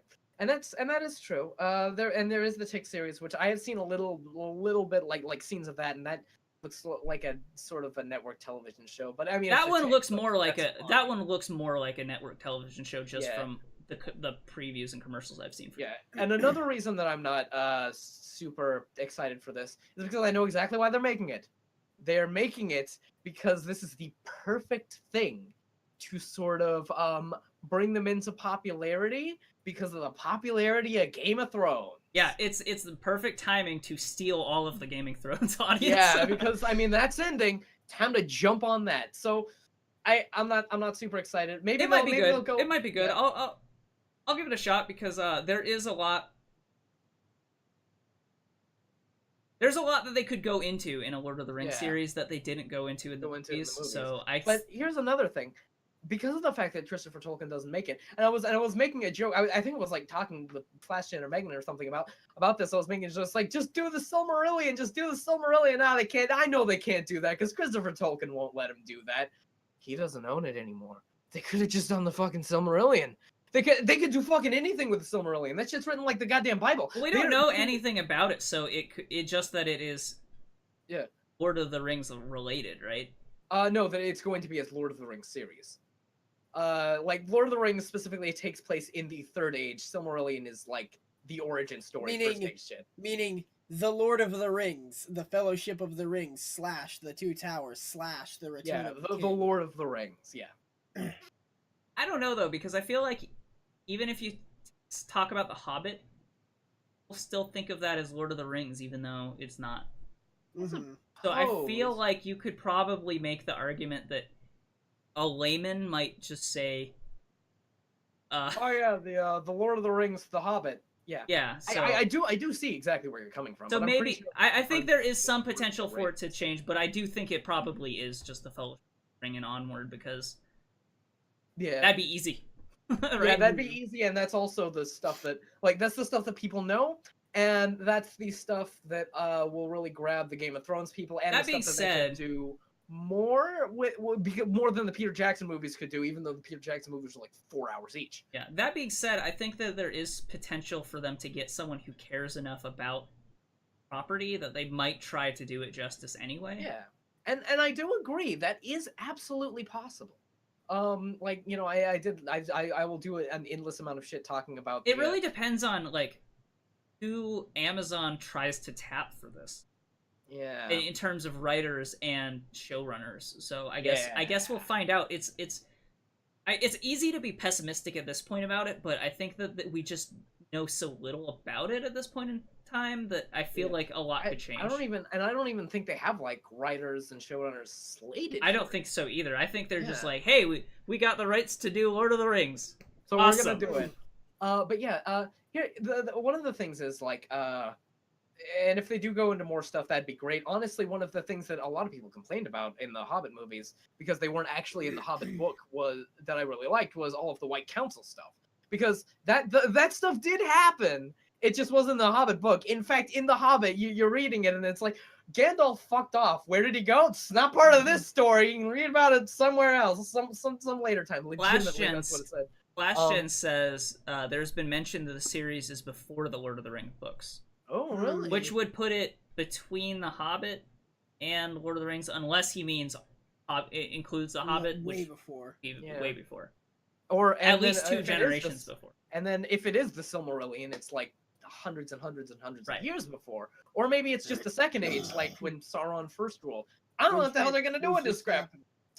They could do something in the Second Age where there isn't a lot of concrete stuff, so they could just make shit up as long as they're careful. Yeah. Well, the thing about Tolkien is there's always a bunch of concrete stuff, except for the Ents. Literally, it's like he talks about like there are like multiple things about how the sun and the moon was made because of like this evil thing. The spider ate this tree. But then it's like someone sent him a letter asking, so what exactly did happen to the Entwives?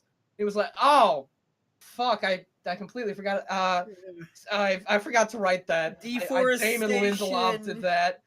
Deforestation, something. I don't fucking know. I actually forgot about that shit. That's funny. Okay. I don't know. Is there anything else you want to wrap up on before we? A little bit on this. Just that the thing I really liked about the Lord of the Rings and that I mentioned, I talked about like Guardians of the Galaxy and the movies before that I talked about earlier, is the Lord of the Rings movie. They really fucking grab you. And that's one of the things, like, most recently when I watched it, I just fucking set Megan down and forced her to watch this shit.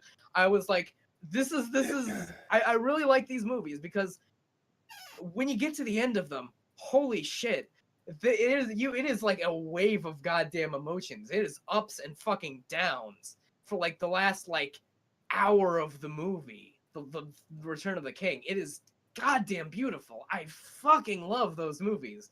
And I'm not even like super like, yeah, they did cut a lot of stuff out, but what they did do right, they did so good. It was fucking beautiful. And that's all I wanted to say. The next thing, now we can move on. Something I'm kind of pissed off about Hollywood about. Hollywood not letting them fucking make a sequel to Shin Godzilla. Japan specifically, Toho. They're not letting Toho make a sequel to Shin Godzilla until 2020. Because they're doing their whole fucking cinematic universe thing with Godzilla, so they're kind of blocking that. Speaking of Toho, real fast, I know this is a huge segue. It has nothing to do with anything, but Toho the game. Yeah, a fan Toho game made it to Steam recently, which What's that means a fan game? I thought it was a fan game. No, it is not. It is an unofficial Toho game, and it's the first one to like ever make it to. I saw to that. Steam. Sorry, that was a huge aside, but yeah, go ahead. But no, I actually did see that, and that makes me excited for the future. I hope that all of the Toho games get fucking put on Steam. I am not translated though. By the way, it is in Japan. It is in Japanese. There's talking about a fan translation, but there's more DRM on it than they expected. So now they have to like figure out their way around the DRM. So DRM. But yeah, that is really cool. But on the topic of Godzilla, aside from the original Godzilla, Shin Godzilla is my favorite Godzilla movie, and that's saying a lot because I love the Heisei series. Which one's Shin Godzilla? It's the new one. It's the new one, the most recent one. The one with Came out Mothra in it? No, the No, it's newest- the one that came out last year, the Japanese one. Oh, okay. Okay. Yeah. I thought you were talking about that, like, the one with guy from Breaking Bad in it. Yeah, no. Cranston. I would have hated that movie if it didn't have Godzilla in it. I thought that movie was really bad. I thought it was okay. Yeah. I thought it was paced weird, but I thought it was okay. Yeah. Shin Godzilla is incredible, and I love it, and I'm disappointed that Hollywood is blocking it because these guys are the ones who's making good goddamn Godzilla movies. These guys are the ones making the good shit. But then again, Michael Dougherty is working on the new one. He did Krampus, was his last movie. He also did Trick or Treat, and he'll probably take Godzilla into more of a silly thing. And it's like, if Japan is going really serious and then Hollywood goes really silly, it might be a nice dichotomy, and I might really like that. So who knows? I like Michael Dougherty as a director, so maybe the new one will be good. I don't know. I hope so. Hope so, because I love Godzilla. I could talk about Godzilla for hours. I got Tolkien and Godzilla today, which was good day. Good day for news for me. So it's so good that we can skip over this Ghostbusters thing, right? Yeah, screw the Ghostbusters thing. Screw the Ghostbusters thing. I don't even. I'm give just a gonna crap read about the. Ghostbusters. I'll read the headline so people don't go, "What Ghostbusters thing?" Yeah. Paul Feig regrets that his Ghostbusters remake became a cause, and he was very disappointed that it became a cause because it made a lot of people not see the movie. Yeah, and it was Sony's fault. Let's be honest. That's the spark notes of what he said about it. Yeah, So. basically. Yeah, and the spark notes for my opinion is it was Sony's fault. It's okay, you're forgiven, Paul. Okay, so this week today came Thel's Wolfenstein video came out. Today, as in Monday. Sure did. Today Literally is in Monday. It is up right now. Yeah. No matter what time you're listening to this. Yeah. Mhm. You have anything else coming out this week? This week I think I have a spooky game coming out this week. I just need to edit it up. And later, what I'm probably going to do, speaking of, because I played so much Endless Space, my next video is going to be a Space 4X video. Okay, so I'm going to be playing a little bit of Stellaris and a little bit of Endless Space. I'm probably going to do 2 games in one video. I've never done that before. Crazy. Yeah. Whoa. So we'll get the spooky game out either this week or next week. And Probably then we'll Friday. It won't take that long to edit. Right, and then we'll see where the rest goes. Yeah. Dalsson, streaming Night in the Woods. anything? Night in the Woods is coming out on Friday. Also, the next. Oh Friday yeah, so I'll probably Friday. put the spooky game out on like Saturday. For Wednesday. Okay, that works too. If you make it, I don't know. I can probably make it by Wednesday. As far as my stream goes, I don't really know what games I'm gonna be doing. I'm thinking of restructuring my stream a little bit, like same times and stuff, just to have specific things, like hypothetically a grindy game Thursday. So I would play like Diablo or Warframe or Guild Wars or something on Thursdays, and then or not Thursdays. Thursdays would be competitive games with us. Yeah, but night stream. do that on Friday, and then Saturday I might play a heavily story-driven game. A lot of people have had luck with stuff like that. Like I know that Jesse Cox for Fan Fridays on Friday, they'll upload that as a VOD too. Yeah, kind of. Yeah, It's sort of a fan picked game or like a. And if you want my opinion, that sounds like a great idea to be honest. No, I think that's great. Yeah. Well, no, it makes sense because think about it, like a programming block. Like you expect to watch Gumball at 7 a.m. in between all the Teen Titans Go, and. And, or like you would watch that specific. You would expect that specific thing at that specific time instead of just it'll be on at this time. So I think that I'm thinking about restructuring that a little bit. Okay. That sounds good to me. Figure it out as time moves on. Yeah, and I think that's a great idea. All right, I think that's it for us this week. Make sure to follow, like, comment, subscribe, donate to our non-existent Patreon. Yeah. All that fun Twitter, stuff. Twitter or MySpaces. Actually, do follow Dalsson on Twitter. Do follow Dalsson on Twitter. If there are any updates to the channel or anything, or it's gonna be on my Twitter. It's gonna be on his Twitter. Yeah. Follow the Graveyard Dalsson at Twitter. Like I don't think saying you're not very active on Twitter, but you can tweet at me. I will respond to you if you tweet at me. I just don't really use it. Yeah. Right. I probably should. I don't know. And if you comment on our videos, I'll probably respond to you. I haven't been doing a lot of responding to a lot of the Hollow Knight videos just because it's been piling up so much. God, it is piling up. Thank Yeah, you but for if watching you, that. Go watch it again. Oh yeah. If you comment on any of my other videos, I'll probably absolutely get to you because it's like, I also read the comments too. yeah. Often. So a lot of times me and Saine both comment on like the same comment, and it's a little bit confusing. We actually, I usually comment under my. Interact. I actually tend to comment under Saine Grey, specifically because of that.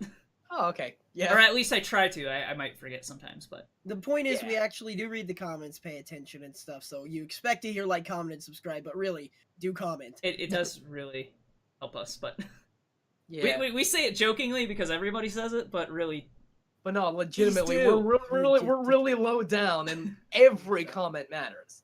Like every subscriber, every comment, every view we get on our every videos. like, we actually do pay a lot of attention to We that. are like so. super like excited. legit, we have like we have like a Discord call for like all of this stuff, and every time like we end up with one of those things, we're just like, oh hey, check guys, this thing look, out. we got like look. 2 more likes. Yeah, we got like 3 subscribers today. Holy shit, guys!